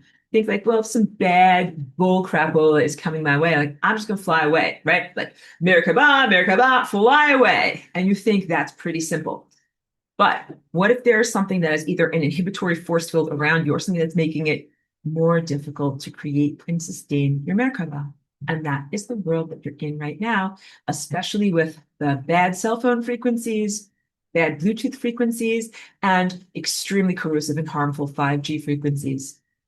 If you have already developed the muscle power, capacity, and basic framework of doing the Merkaba before and independent from exposure to those frequencies, your job will be easier. Just like if you have already learned a particular song and know how it's supposed to sound, then they turn on the bad Metallica, and it's still very, very hard to concentrate, but you're like, at least I know what Twinkle, Twinkle, Little Star is supposed to sound like. But if you haven't even heard Twinkle, Twinkle, Little Star without Metallica blasting in your ears, it is now very difficult to be able to try to do that. So people who are 25 years and younger, it might be very, very difficult for you to be able to connect with this level of purity because you might not have ever felt it in your physicality, and it might be difficult for you to start it now that the world is so full of Metallica, bad energy, and things that are inhibitory force fields, all by design, not by accident. So people who are 25 years old and younger, you might have to effort extra to really, really try to learn what this is and be able to do it. But it is possible, and all of this is about your perception. So although I present it as if it's something like where you're like, like moving a bicycle, like you something that you do with your muscles, right? Like do it, push a thing, make a thing happen. There's nothing to push in your brain. You can't be like if you're looking at the optical illusion, can't be like old woman, like young woman, like you can't do that. You can't like force your brain to like do a thing. So how do you cultivate your perception? You have to create optimum circumstances for you to be able to see and know and sense, and optimum circumstances for you to feel what is happening in your body, and then also optimum circumstances for correct feedback from what you have done. And in the world right now, we basically don't have those three things. So it's much, much harder to feel yourself, know what you are doing, and then receive accurate response on how was your performance, for lack of a better word, how was your portrayal or your collaboration. And Satanism and dark magic is part of the distortion field of reality that has made it very difficult for people to receive back accurate feedback on how well their Merkabah is doing.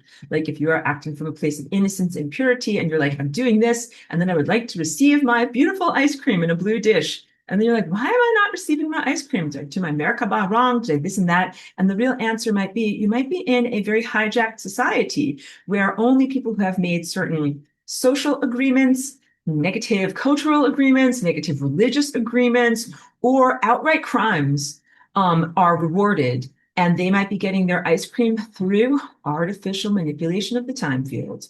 And that's not that difficult. Don't think it's a huge accomplishment, because it can be as simple as listening in on a person's private diary and then either doing it or not doing it with your physicality presence. So like imagine if someone could hear your mind and they're like, oh, you just wished for ice cream? Well, I don't like you. No ice cream for you. So I'm going to call with my mouth. I'm going to go around town and tell everybody, don't give that guy ice cream. Don't give that guy ice cream. Then you get no ice cream. And it is a subversion of your own Merkabah, a destruction of the process of learning whether you're constructed correctly, and also a huge insult to the fabric of time space, because the fabric of time space is like, hey, you're a red blood cell in my body. You just wished for ice cream. I want to optimize this. I want to give you what you want. And instead, this negative dark magician is going around and saying, no, this red blood cell is not allowed to have a piece of oxygen, is not allowed to travel to the heart. And that is very, very corrosive to the whole entire reality structure. So I hope that what I'm doing here is also portraying to the balance between yourself as an individual, the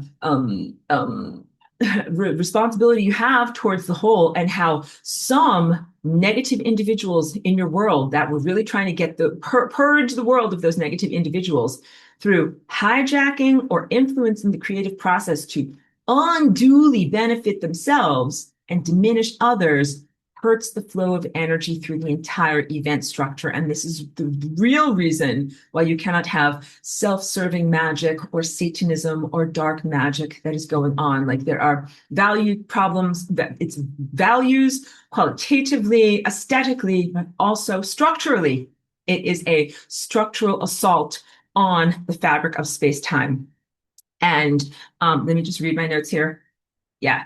When you do bad math, the thing has no staying power. And we're really getting to that point in world events. You're witnessing the destabilization and the crushing of non-stable structures. And some of those non-stable structures include nation states at the government level, at the federal government level, world economies and nation state economies, currencies, the question of currency imbalance, like why is one currency strong and one currency is weak? What are some other larger death cult religions? The question of dying and going to heaven, the question of dying for an ideal, the question of dying for a nation state. Like you guys are watching all of these ideals that one should question being played out on the world stage through the destabilizing, whatever, through the war events that are happening in the Middle East. And I am glad that we're not having the status quo. And I'm at all times, even during this class, trying to positively shift the currents of events so that we move away from malformed reality and towards correctly formed reality. People who are adding to the malformation of reality cannot be in reality. Like if you're making the music worse, you can't be here. Like you can't just shut up. You have to get out. Like you're getting kicked out of the band. You cannot be here. But those of us who are making good music, we continue to hold the beat and we continue to structure ourselves as optimally as we can. And then what we do is we continue to restructure ourselves as we get more capacitation. Because again, you might have made a wish for yourself that was based upon a corrupt or erroneous context. As you are removed from that context, you might then say, I now wish differently or better, or construct myself differently and better in light of the changes in the environment and the context. So if you didn't have your government, nation states, taxation structure, world economy, individual economy structure, and many other dynamics, you might structure yourself very, very differently. And yeah, you're already jumping ahead. You're like, oh, and then maybe I wouldn't be wishing for money or for this or for that, or for going into a gallery, but I might be wishing for the fulfillment of being able to paint every day and do what I love and share my stuff with the world, independent of how much money I have in the bank. So you guys are so great. I always love you. You're very telepathic, class. I have to praise you whenever let me hydrate. Whenever I'm talking with people and I can feel them and they're already there. I'm saying the words, but you're already 10 miles ahead of me and you've already got it all in your mind. I'm very happy about that. Good job. I still do finish up the sentences. I still do say the words with my flappy moving mouth parts just as a convention. Okay. Yeah, when we do flying rainbow lasagna and Merkaba, we are not necessarily physically aloft, even though I like for you to consider yourselves in that way. It's very poetic, but you can also consider yourself like floating in a beautiful, perfectly pristine pool, like some kind of like a Olympic swimmer. The what do they call the synchronized swimmers of the Olympics? Very, very beautiful, like that. But what you're really doing is flying through space and time, and you are flying through hyperspace realities. What is hyperspace? Hyperspace is the room that contains the room. I have told you today, and I will emphasize throughout this class, that you're multidimensional. So you are a third dimensional being, but you're experiencing the fourth dimension, which is time. The first dimensions are spatial. First, second, and third dimensions describe space, but the other higher dimensions describe time. So I'm in a third dimensional room. I'm in a box, all right? And this box contains my paintings and me and my computer and my treadmill. Like my box contains stuff, but my box is moving through time. What is the box that contains the box? What is the box that contains time? That is called hyperspace. And that is the overarching context within which time exists. So when you are going to do flying rainbow lasagna, and you're going to take this time structure, that is the current menu of what is possible, or Sudoku potentials adding up to you, and you're going to move it, jump it up and down, and turn it into flying rainbow lasagna. What do you move it in? What is the box that you're moving that in? That's hyperspace. So initially, when there's no box, when there's no hyperspace, you're like, I have this curious time shape and it exists in a contextless void. Got it? Imagine this is just floating there with nothing around it. It is just the thing, but not in a place. As soon as you put this in a house, in a box, in a place, then this becomes something that can jump up and down relative to the ceiling. Like I just built a house around this and now it has a nice comfy habitat that it lives in. If I go like this, it's closer to the ceiling. And if I go like this, it's closer to the floor. So I put this in a context called hyperspace. That is the higher dimensional reality. We get to hyperspace by making a 90-degree leap. Let me get my, sorry, I'm off camera. Incredibly high-tech stuff over here. I'm getting my incredibly high-tech little models. They are very fragile. They've been with me through a lot, but they're doing great. Okay, so this is how you make a Merkaba. This is your recipe. These are your ingredients. We went to the Merkabah store and we got some potatoes and we're going to take them home. We're going to make whatever, French fries out of them. All right. So these are your potatoes for your recipe. And each one of these is an equilateral triangle. That means all sides the same. Wait, I can get a pen for you here. Here. Equal, equal, equal. All three the same sides. And also these angles. Equal, equal, equal. Back in math class, don't run away. 60 degrees, 60, 60, 60. These 60-degree angles represent the formation of your physicality structure, including your cells. Let's show you more pictures. Okay, we already did these guys, and you guys really internalized these images very well. I want to show you these guys over here, but this is what I really wanted to show you. This is a still shot from one of my recorded whiteboards. Check out the whiteboards, guys. I think they're really good. This image is not my own over here. Stole it off the internet, but it's a good image because it shows you very well the levels of conception of the egg, of fertilization, like when you were fertilized as a tiny baby, and how that relates to the concept of what we know as the flower of life. The flower of life, as it has been presented to you from New Age teachings or alternative videos on YouTube or something like that, is erroneous and is a partial recipe. So I often use the example of a grandmother. Strudel is a German delicacy, and I imagine this German grandmother who's very severe, and she's not very loving, and you're like, oh, grandmother, like, I love your strudel recipe so much. I would like to make it for myself. How do I do it? And she's like, oh, yes, if I tell you my recipe, I think you're not going to come over my house and eat my strudel anymore. I think I'm just going to give you a partial recipe. So Grandma, I'm going to say, well, it's easy, kid. You just get some water, you get some flour, you mix them up in a bowl, and then, you're going to put some apples on top of there and stick that sucker in a oven for 350 for, about 45 minutes. And then if you come back to me later, you're like, Grandma, I made that. It tasted gross. Yours comes out so much better. Then I'll be like, yes, I know. Now I'm still relevant in your life. Please keep coming back. All right. That's the whole entire power structure between human seekers who are treated like peasants and they're withholding German secret society, elder ancestors. All right. I know. I hope that came out right. Yeah, there's lots of stuff teaching about the flower of life and even maybe some aspect of the Merkabah that are erroneous, distasteful, and partial recipes. They don't give you everything that you need about how to put things together because it's all in the technique. You can indeed make strudel out of flour and water, but you must mix it up in a very, very conscientious way. Let it rise, punch down, do the thing. Then you got to roll it out in a special way. You got to put it on the table. You got to have a giant table to roll the sucker out. Then you got to do apples in a special way. And then you have to do this in a special way. Like the ingredients are there, but without the technique, you get yuck, you get distastefulness. So in terms of comprehending your cellular structure, and comprehending how the flower of life leads you towards greater levels of consciousness elevation, you must get the full recipe. So over here, what you have is some good information. The beginning of starting with this central egg or central circle. Let me make it bigger for you.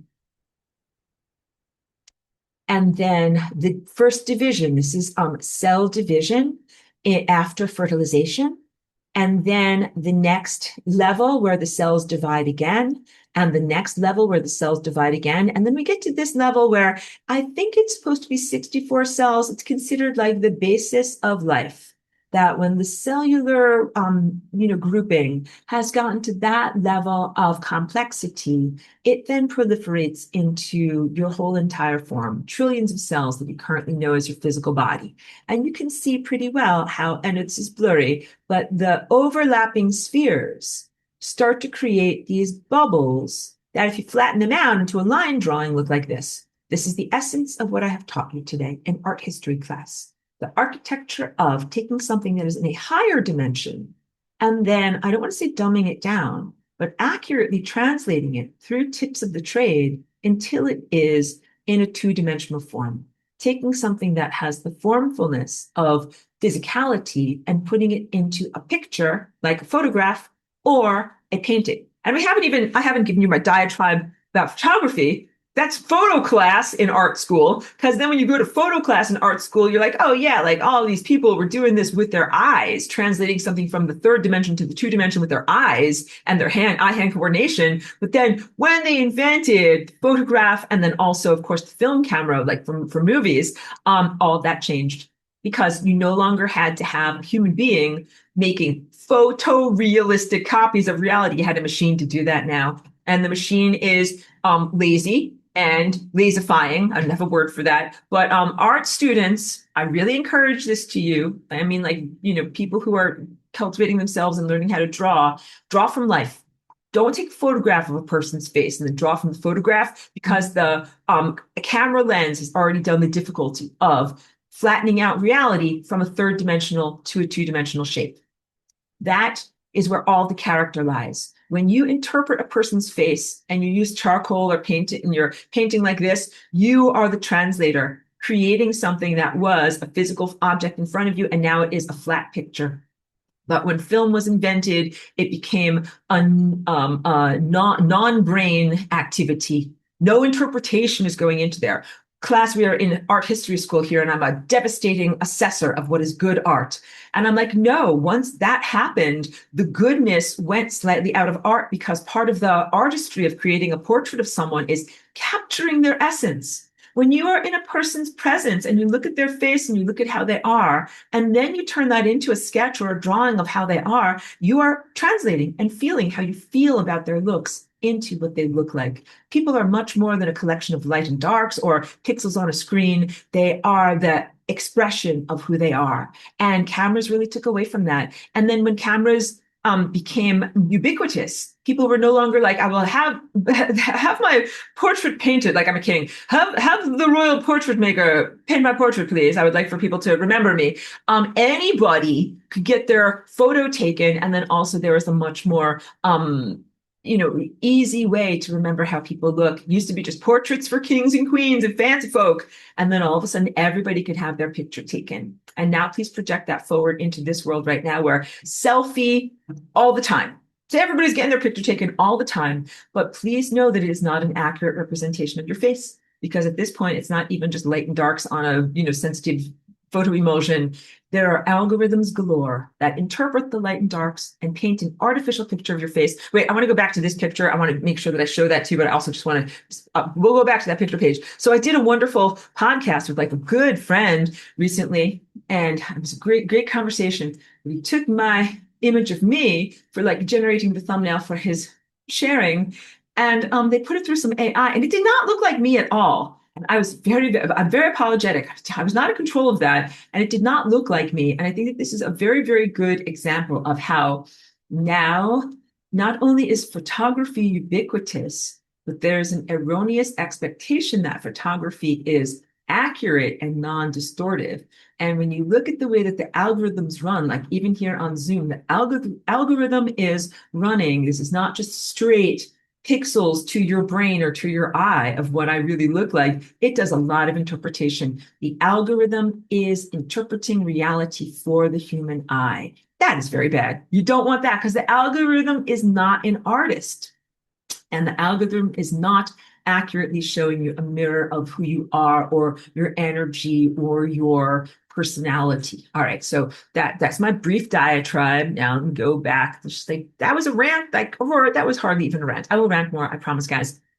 So this sculpture over here, I have in my physical reality. I was just holding it up before, but I'm showing you this picture on purpose because you can see when I hold the sculpture in just the right way, and when it is through the lens of the camera, this thing simplifies it for you.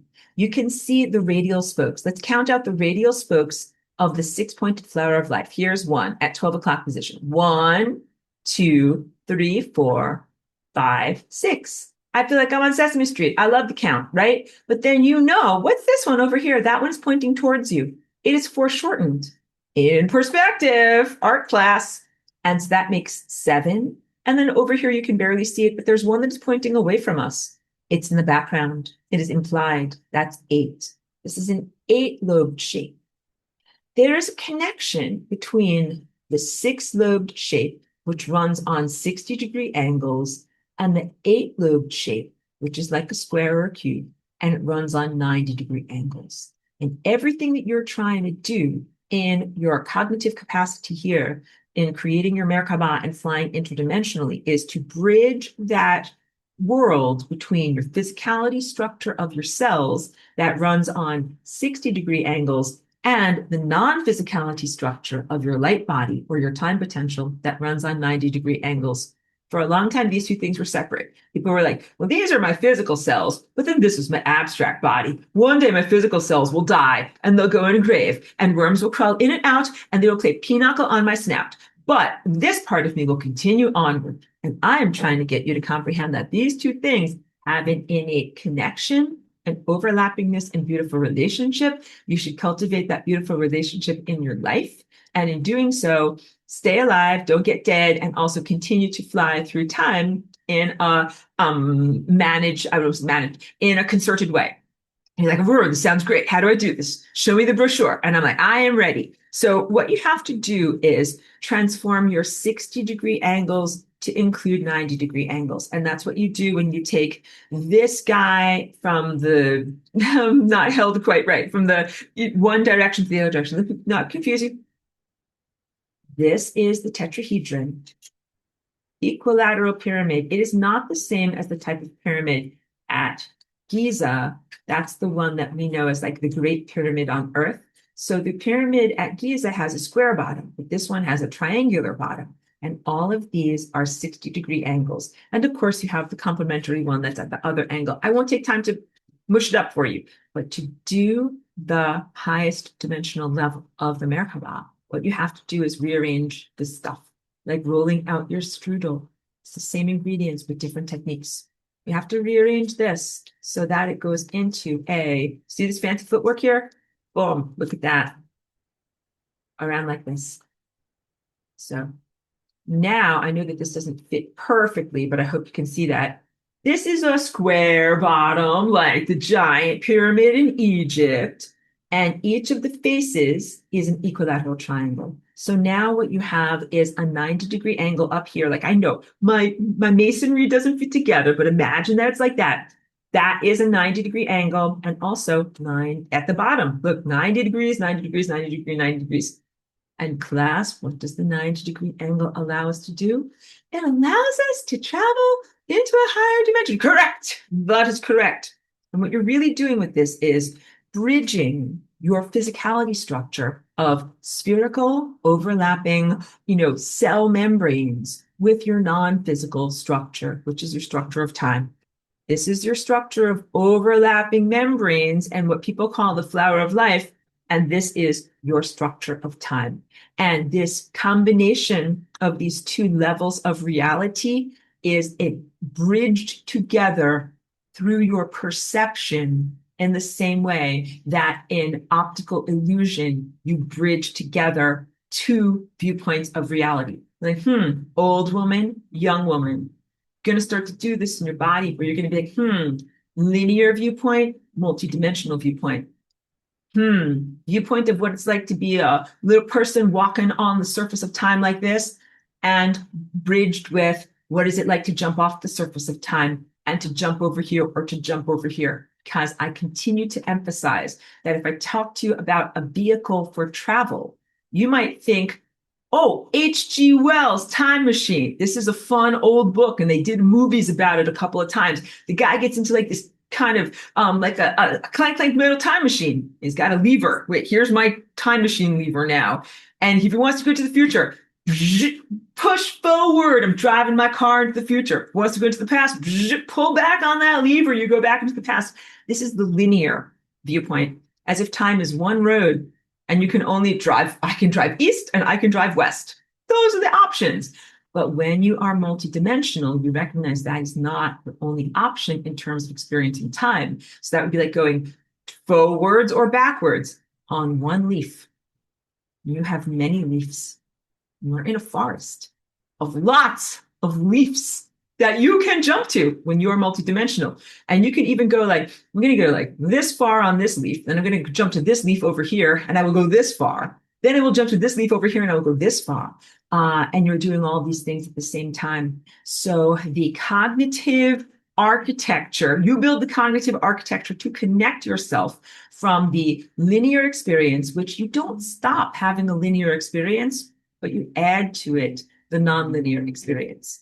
And you don't stop having a physical cellular experience in your body, which is what everybody thinks. Like the worms will be playing pinochle on your snout and you won't have your body anymore. You will have a body. The worms will not be on your snout, and you will be also having your time presence in all these multidimensional directions.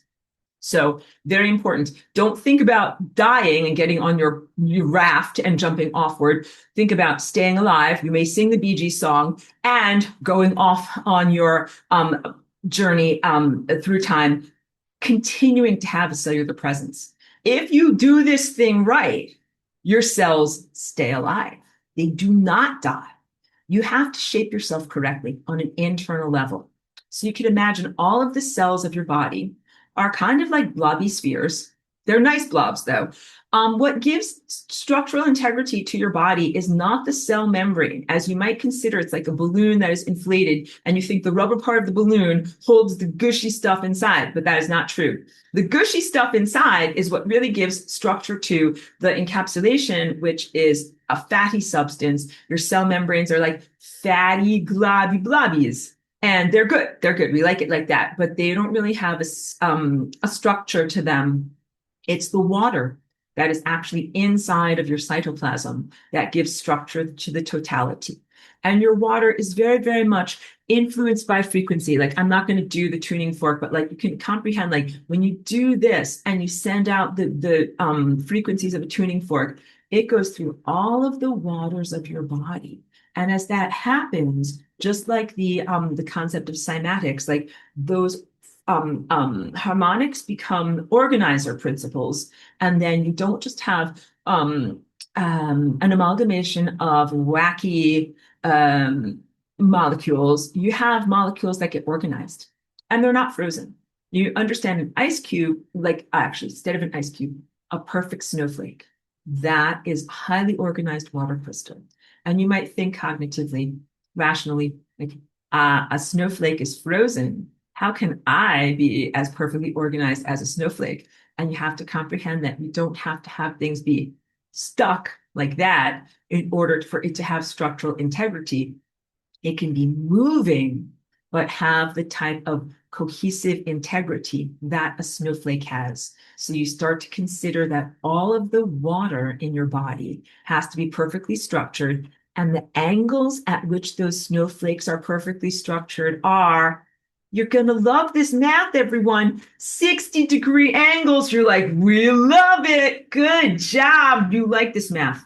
This math feels good. This math keeps you going through time in a happy and comfortable body. All of your water gets perfectly structured at 60-degree angles, and your body is shaped the right way to be able to experience these higher dimensional, I call them portals, but these are like magnetic crossing points where you are able to go from one reality to another reality.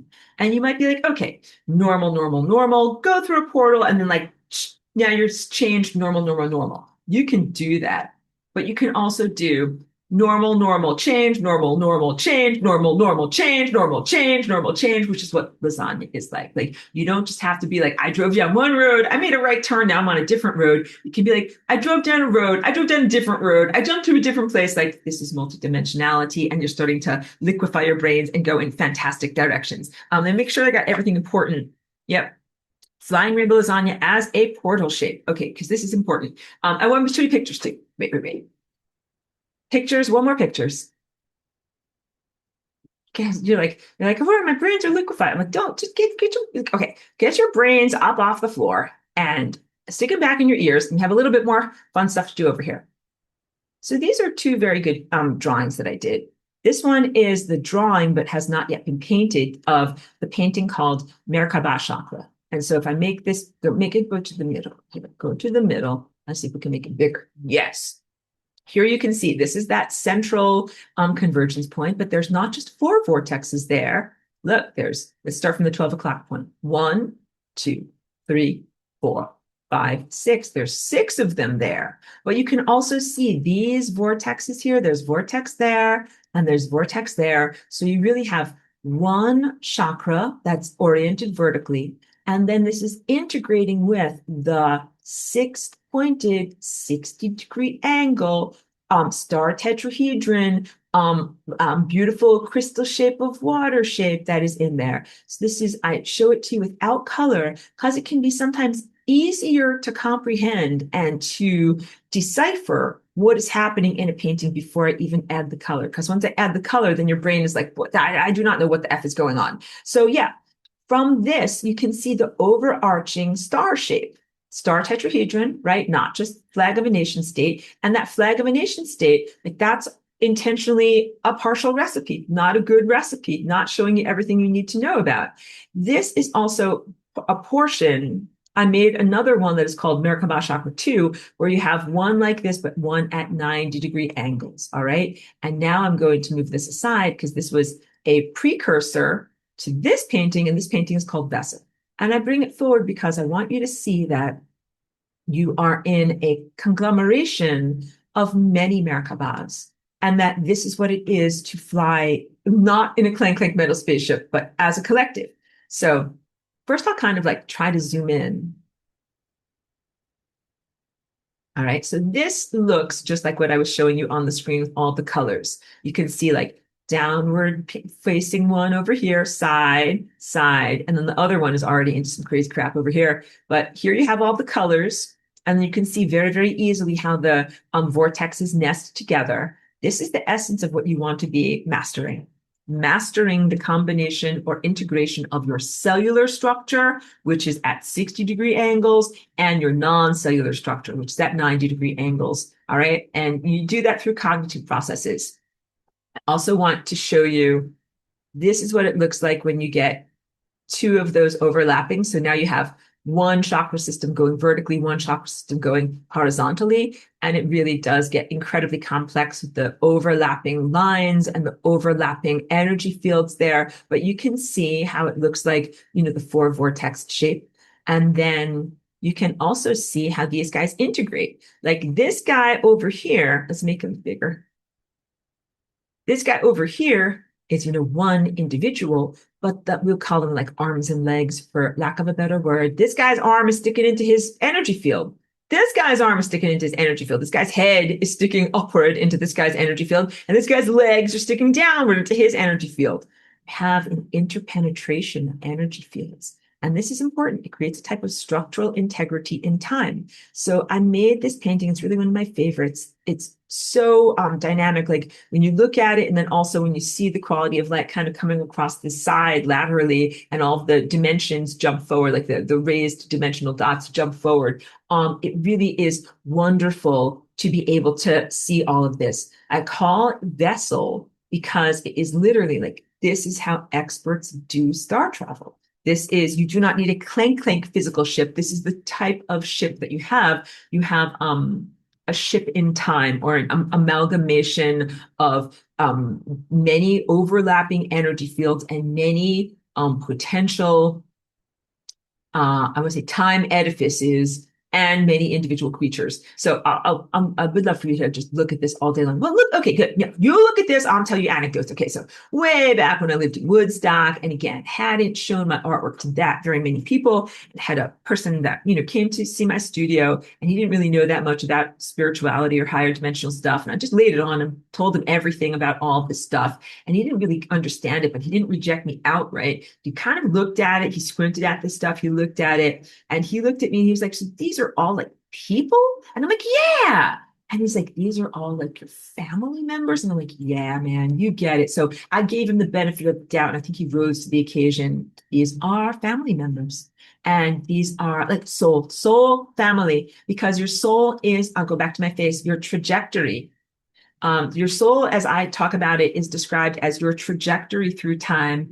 And what you're looking at with that image is the multiple overlapping trajectories of all of these different complementary and very loving presences.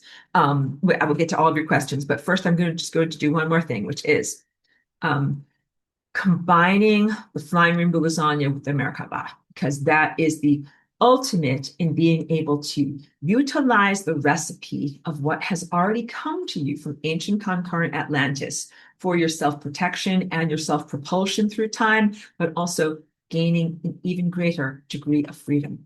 I still use the Merkaba. It is excellent, like airtight stuff. It is really, really good. I use that to protect myself in my art studio, quote unquote. I might need to let Cheeky out soon. I'm telepathic with her. Just now, like, hey, I might need something soon. Good. Wrap it up soon. And I'm sorry that made me lose my place. Having a protective force field around you before you start doing wild flying rainbow lasagna acrobatics is a great concept. The flying rainbow lasagna is a very real acrobatic activity through time. And here in my room, I have a puffy mat on the floor. You know what I mean? Like something so that way, if you fall and you fall on your butt, like you will not hurt yourself. You will fall on something puffy, right? This is the idea of what we want to do when we are exploring gyrations through time, especially when you're at the beginning of learning. The Merkaba is like your safety net or your puffy mat. So that way you can learn how to do flips in the gym. And when you get good at it, then maybe you can go without a puffy mat. I still like to have a puffy mat, but let's wipe that away, because I'm like, I want to say like, then you can do your headstands on concrete. But I'm like, no, don't do that. That is dangerous. So don't do that. No, don't do that at all, because I'm an expert and I always use my Merkaba. So what does it look like when I do my daily practice? First, I get going in my warm-up to do flying rainbow lasagna, start to get my metabolism going, and I get out of my third dimensional or chorful viewpoint of, having a daily ego and daily things that I have to do, get out of time. And then one of the next things that I do is ingest a bunch of sunlight to accelerate on an inner level. And then before I do flying rainbow lasagna, I envision my Merkaba, and I put up basic Merkabahs and always tie them to the Merkabahs and the energy momentum of the previous times that I've done my dance, basically to have specific desires for dancing through time towards the most optimum timelines and best reality structures, and even generating new positive reality structures. That is the key difference between Merkaba and flying rainbow lasagna. With Merkaba, you're like, I don't like this dish that I have ordered off of the menu of life. I think I would like to order a different dish. And the recipe is already there, and I'm going to fly to a different reality and experience a different recipe. But what if you look on the recipe and you're like, I don't like any of these flavors. They all look bad. Then it is time to flying rainbow lasagna, which is to write a new recipe. And so you're doing both of these things when you do flying rainbow lasagna. You should put up a protective energy field. You should intend to go towards optimum realities. But then you can also say, I don't like any of these genetic structures. I don't like any of these reality possibilities. I am going to write a new one. So that would be like saying, I'm on this time road, and then I'm going to jump to this time road. And then if I don't like what's at this time road, I will pave a new road to be better or go in a different direction. That is what it means to gain an additional degree of freedom. All right. So brains have been liquefied. People are tired. People are hungry. Everybody needs refreshment. Let me just go through the rest of these wonderful questions and comments and then take Cheeky outside. Okay. So Mary Ellen's here says, I had a dream last night about wishes. Go to the wish bar. Oh my goodness, that is so beautiful. Like you can go to the wish bar and order from the bartender, maybe what you would like. That's really beautiful. I love your poetic dreaming mind. Suzuki says, I've been wishing for this for years. Before COVID, all my adult life, I think just the freedom from the system. If I knew how to work the Merkaba, maybe I could have it. But so far, my manifestation skills have only come to fruition if it was within this approved system. So let's talk, because I already told you there have been some real inhibitory force fields from people being able to make their own Merkabahs. Again, when we are in ancient Atlantis, we're like, problem, but like poo-poo on your problems, get into your Merkabah and fly to a better life. Like how blithe, how easy. We don't recognize from that perspective how very effing difficult it is to just fly to a better life when they have erected satellites, Bluetooth, and economic structures that make it much more difficult to do that. When I see economic structures, if I'm like, okay, guys, envision your perfect life. And you're like, blah, blah, blah, blah, blah, but it's so expensive. And when I'm like, well, here's $1 million, money is no object. Then you're like, okay, I can do this, this, this, and this. So the economic limitations have been erected very intentionally to be wish limiters of what you can get done in your Merkaba. And the economic structure is just one example of a negative frequency force field in the world. I guess you guys would call it the matrix, but let's call it limitation mind state. And the 5G emphasizes and really irritates and inflames that limitation mind state. So it is very, very difficult. It's not that facile to perform your Merkaba here. It takes an enormous amount of effort and focus. Please keep going with it, because I'll also say I have wonderful students who've been with me for a long time. One of my students, she's not in class today, but she's also my publisher from back when my class had to be on DVDs. It wasn't even the time when things could stream. Gather round, children. So this is my lovely publisher, Lucy, and she will not be sad if I share her anecdote that she was like, studying with me for 5 years. And she was like, Aurora, like I can barely envision my Merkaba and, make it spin a little bit. And I'm like, that is good. Like that is not an easy thing to do. So it can take many years to be able to envision the upward one, envision the downward one. Like when you envision it, that is the rays of your mind, the frequencies of your mind going into your world seed. And it's a lot of effort to be able to do these envisionments, hold the picture and then get things spinning. Please be compassionate with yourself. This would be considered an ultimate pinnacle of achievement for this level of world. In Atlantis, this is what you learn as a child. And it's, tying your shoes, it's literally kindergarten stuff. But please don't look down on yourself in this level of reality where it is some high level, very, very elite stuff that you're doing. And please keep going. And also when you talked about before COVID, well, guess what? When I talked about some of the negative frequencies, the bring down frequencies, the things that tell you like, you can't do that. You're never going to do that. That will never happen. Some of those things come not only from people who have endured the disease or the nanotechnology in their body, like they might have been changed and might think that futures aren't possible, but they might also emanate those futures outward to other people because when they look at you, they might rain on your parade. And they might be like this, in my mind, I'm limited and I can't do blah, blah, blah. So I look at you and I'm like, you're not going to do blah, blah, blah. Like if I can't do soul ascension, like you're not going to do your soul ascension. It's kind of like a snotty way of doing it, but sometimes there's some of that there. So you got to disengage from the projections and expectations of others who are in a diminished state from their exposure to this type of harmful technology and know that your journey can be different. What if you're a person who had COVID? What if you're a person that got cupcakes? Please know, don't jump out the window. You're not a disposable person. There's a lot of hope for you, but what you have to do is purge yourself of the realities that aren't real. This is very, very poignant. I have a neighbor friend and we do gardening together. And she's a cancer survivor of, many, many years. And she's an elder. And she got sick this past summer and she thought it was with COVID. Like she never took any of the cupcakes or anything like that. But she told me that it was really affecting her mind state. Like she's recovering, she's better now. But when she was feeling very sick and she was in bed, she felt like she wasn't herself and thoughts were coming in that weren't her real thoughts. And like it was bringing her into self-destructive, like give up on life type of thoughts. And, I'm glad that she's better. And I do a lot of bringing over different, recipes, things that help her to purge stuff out, like chlorine dioxide and DMSO and other cannabis concentrates that really help her to get that stuff out. So please know that whether you got exposed to something or whether you ate a cupcake, it is possible to purge yourself Oh, she also has one of those IBA frequency machines that is very, very essential. There are things that you can do to clean your body out, but you got to super effort, super effort. It's a very polluted time, so very, very challenging. And it is possible, but you have to give it your all to be able to be successful.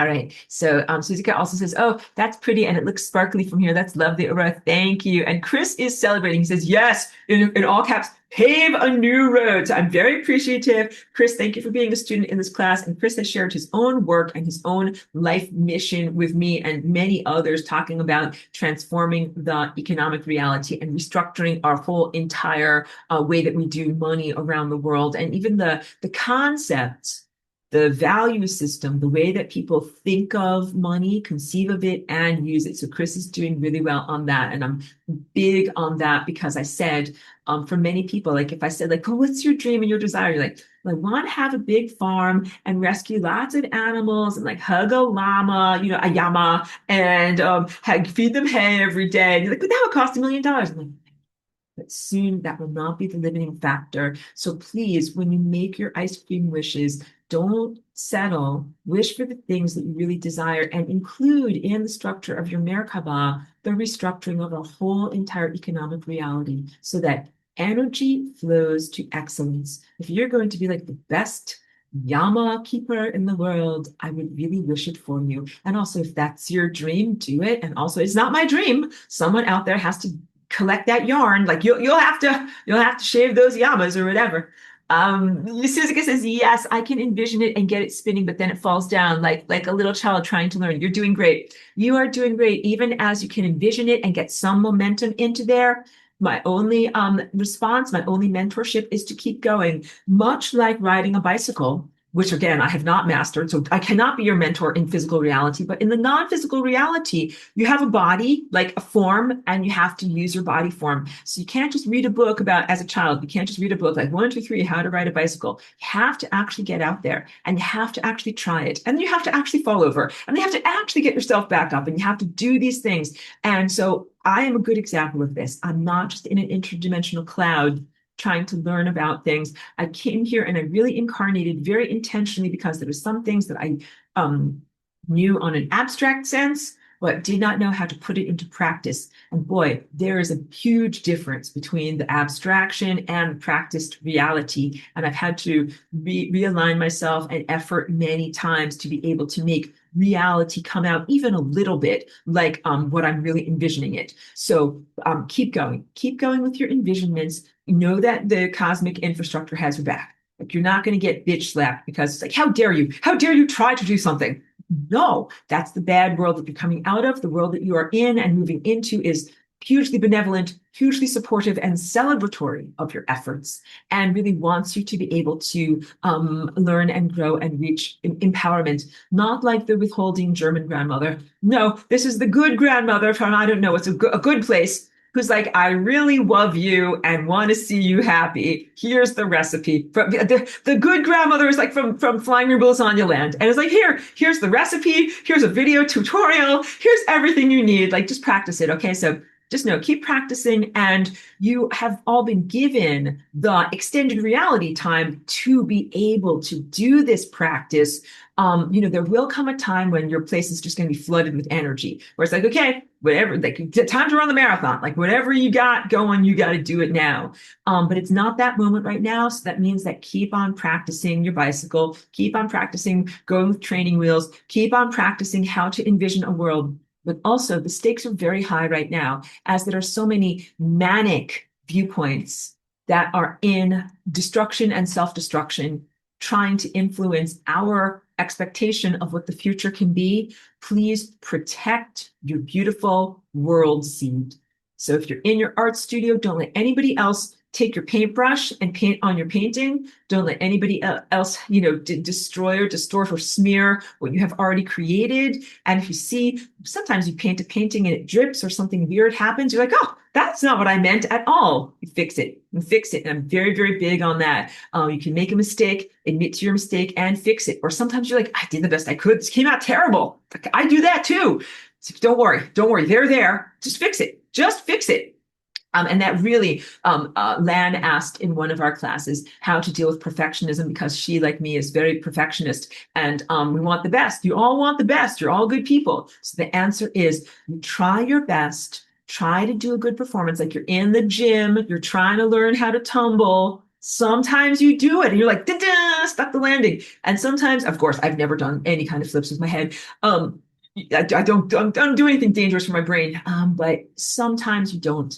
Sometimes you don't do a good job and you land on your butt and you just try again. And please know that that is a valuable part of your learning experience, not a punishment, and that you are being given time to master this. That's the best thing because a lot of people think like mom, dad, why am I still here? This place is terrible.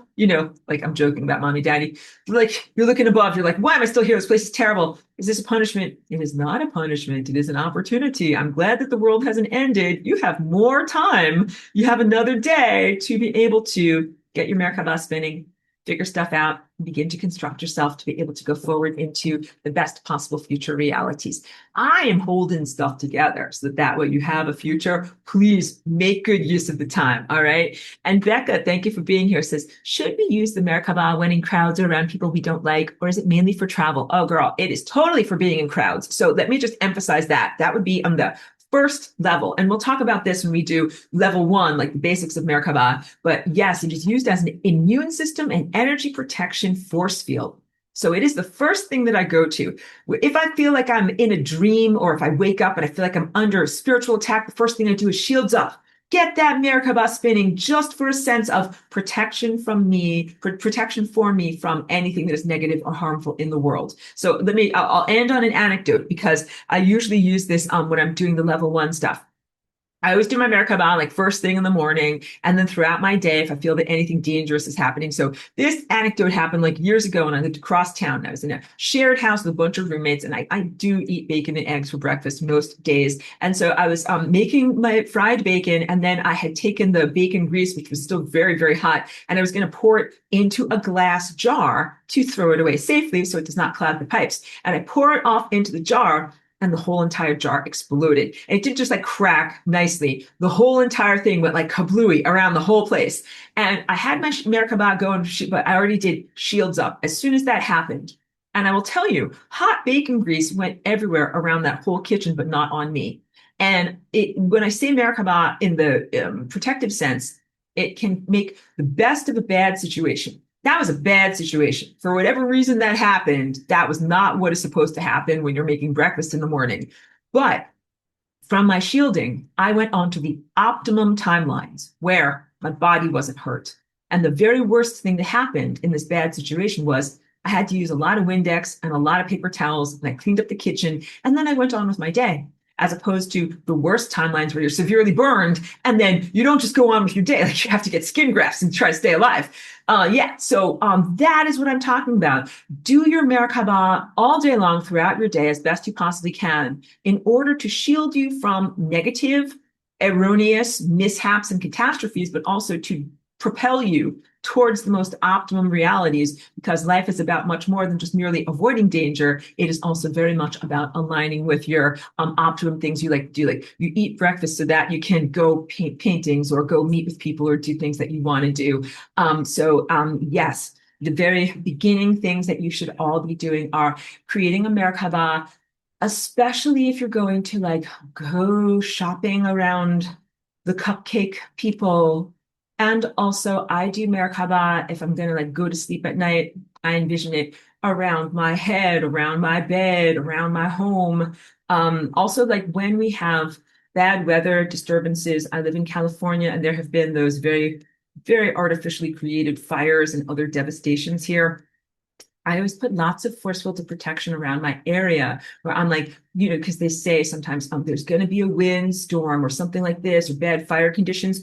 Put up a Merkaba around your whole town, put it around your whole world. Like you can do that. So if you want to know, because Pedro also sometimes has asked, is it possible to put a Merkaba around everyone? Yes. Around every photon? Yes. Around the entire planet? Yes. And it's like, if you're good at riding a bicycle, you can totally do that. And even if you're not perfect, like give it a try. You're not doing anything harmful by trying to do that.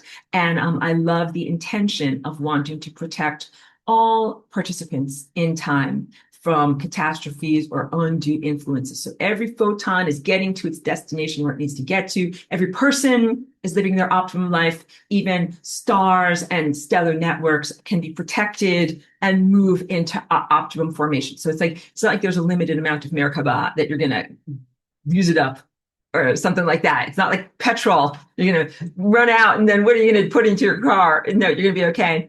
And Yoni Joni says, Merkaba keeps feeling like a sphere. And that's a good thing. I'll remind on that. You might experience it as a sphere, and that is very, very fair. I have had people explain to me their physical sensations when they do this. It's unique in all sorts of different ways. So when I go into transmitting from the star tetrahedron to the octahedron shape, which is, where you're changing from the 60 degrees to the 90 degrees, I feel it in a certain way, but someone else recently was telling me about and they felt it in a different way. I have to validate that. There's all sorts of different ways to feel and experience this, just like there's all sorts of different ways to create music, different genres, and also different ways to create art. Like it's not always paint with a paintbrush. Sometimes it might be gluing with, stones or something like that. So yes, please always follow and honor your inner directive about what feels right to you in terms of when you spin, which direction you spin, how much you spin, and how you, integrate the one that is upward, for lack of a better word, one that is sideways. And, like, let's say if this is your Merkaba, so, okay, there's spinning like this, right? But then there could also be spinning like this, right? But then there's also spinning like this, right? And you might be feeling it like that, like a sphere. So I validate all of that. And I want for you guys to be in your sensory apparatus or your vestibular apparatus, which is like, I don't have a better word for it, but when you're swimming or surfing or something like that, that's how you can tell up from down. You're like, am I going this way? Am I going this way? Am I going this way? Am I going this way? Like you can feel it in your head and you know where you are in reality. And Chris says, yes, I felt like getting a chiropractic adjustment in my back. Like everything popped into place right at my spine. That is great. That's a great descriptor. And that is how you should feel. It might feel like, oh, like your posture got better, or maybe your spine elongated. Sometimes I also feel like my head is, I'm a stalactite, not a stalagmite. So in the caves, so a pyramid that sticks up from the bottom, like has a strong base, but it sticks up like this. But sometimes I feel like my energy is from my head connected to something higher and dangles downward.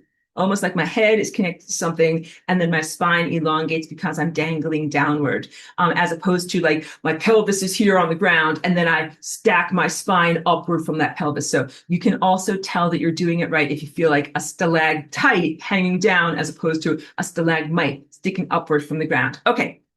Brains have been liquefied. I want to say psychoses have been created. No, the psychological perspectives have been shifted, and I'm very excited for everyone to process all this information and put it into practice. So I don't think my notes are that extensive for this particular class, but please watch the recorded whiteboards. I think that they're really great, and I draw everything out, and you can really see my artwork very, very effectively. Okay, good job, everybody. Please keep creating. You're wonderful. I don't know what the plural of Merkabahs is, if it's Merkabim or just Merkabahs, but keep doing all the things that you're trying to do, and your efforts are absolutely appreciated and celebrated by the larger time infrastructure. And the larger time infrastructure is like, good job, baby sea turtles. Like, keep trying on those Merkabahs. You're going to need it. So good. Keep going with all of that. And Joni says, all this spinning, the liquefied brain is now moves. Totally. We have like beautiful, aeration. And then also, I don't know, like I'm going to talk about something palatable, like, there'll be some fantastic sugar sprinkled on top or whatever. Good. All right. So thank you, everyone. I'm going to wrap up class and go take Cheeky out for a walk and do some fun celebratory things. So please do something similar. Integrate, think about all the things that you've learned, and then also have a positive, beautiful rest of the night, because you all did good, hard work with your brains. Thank you so much.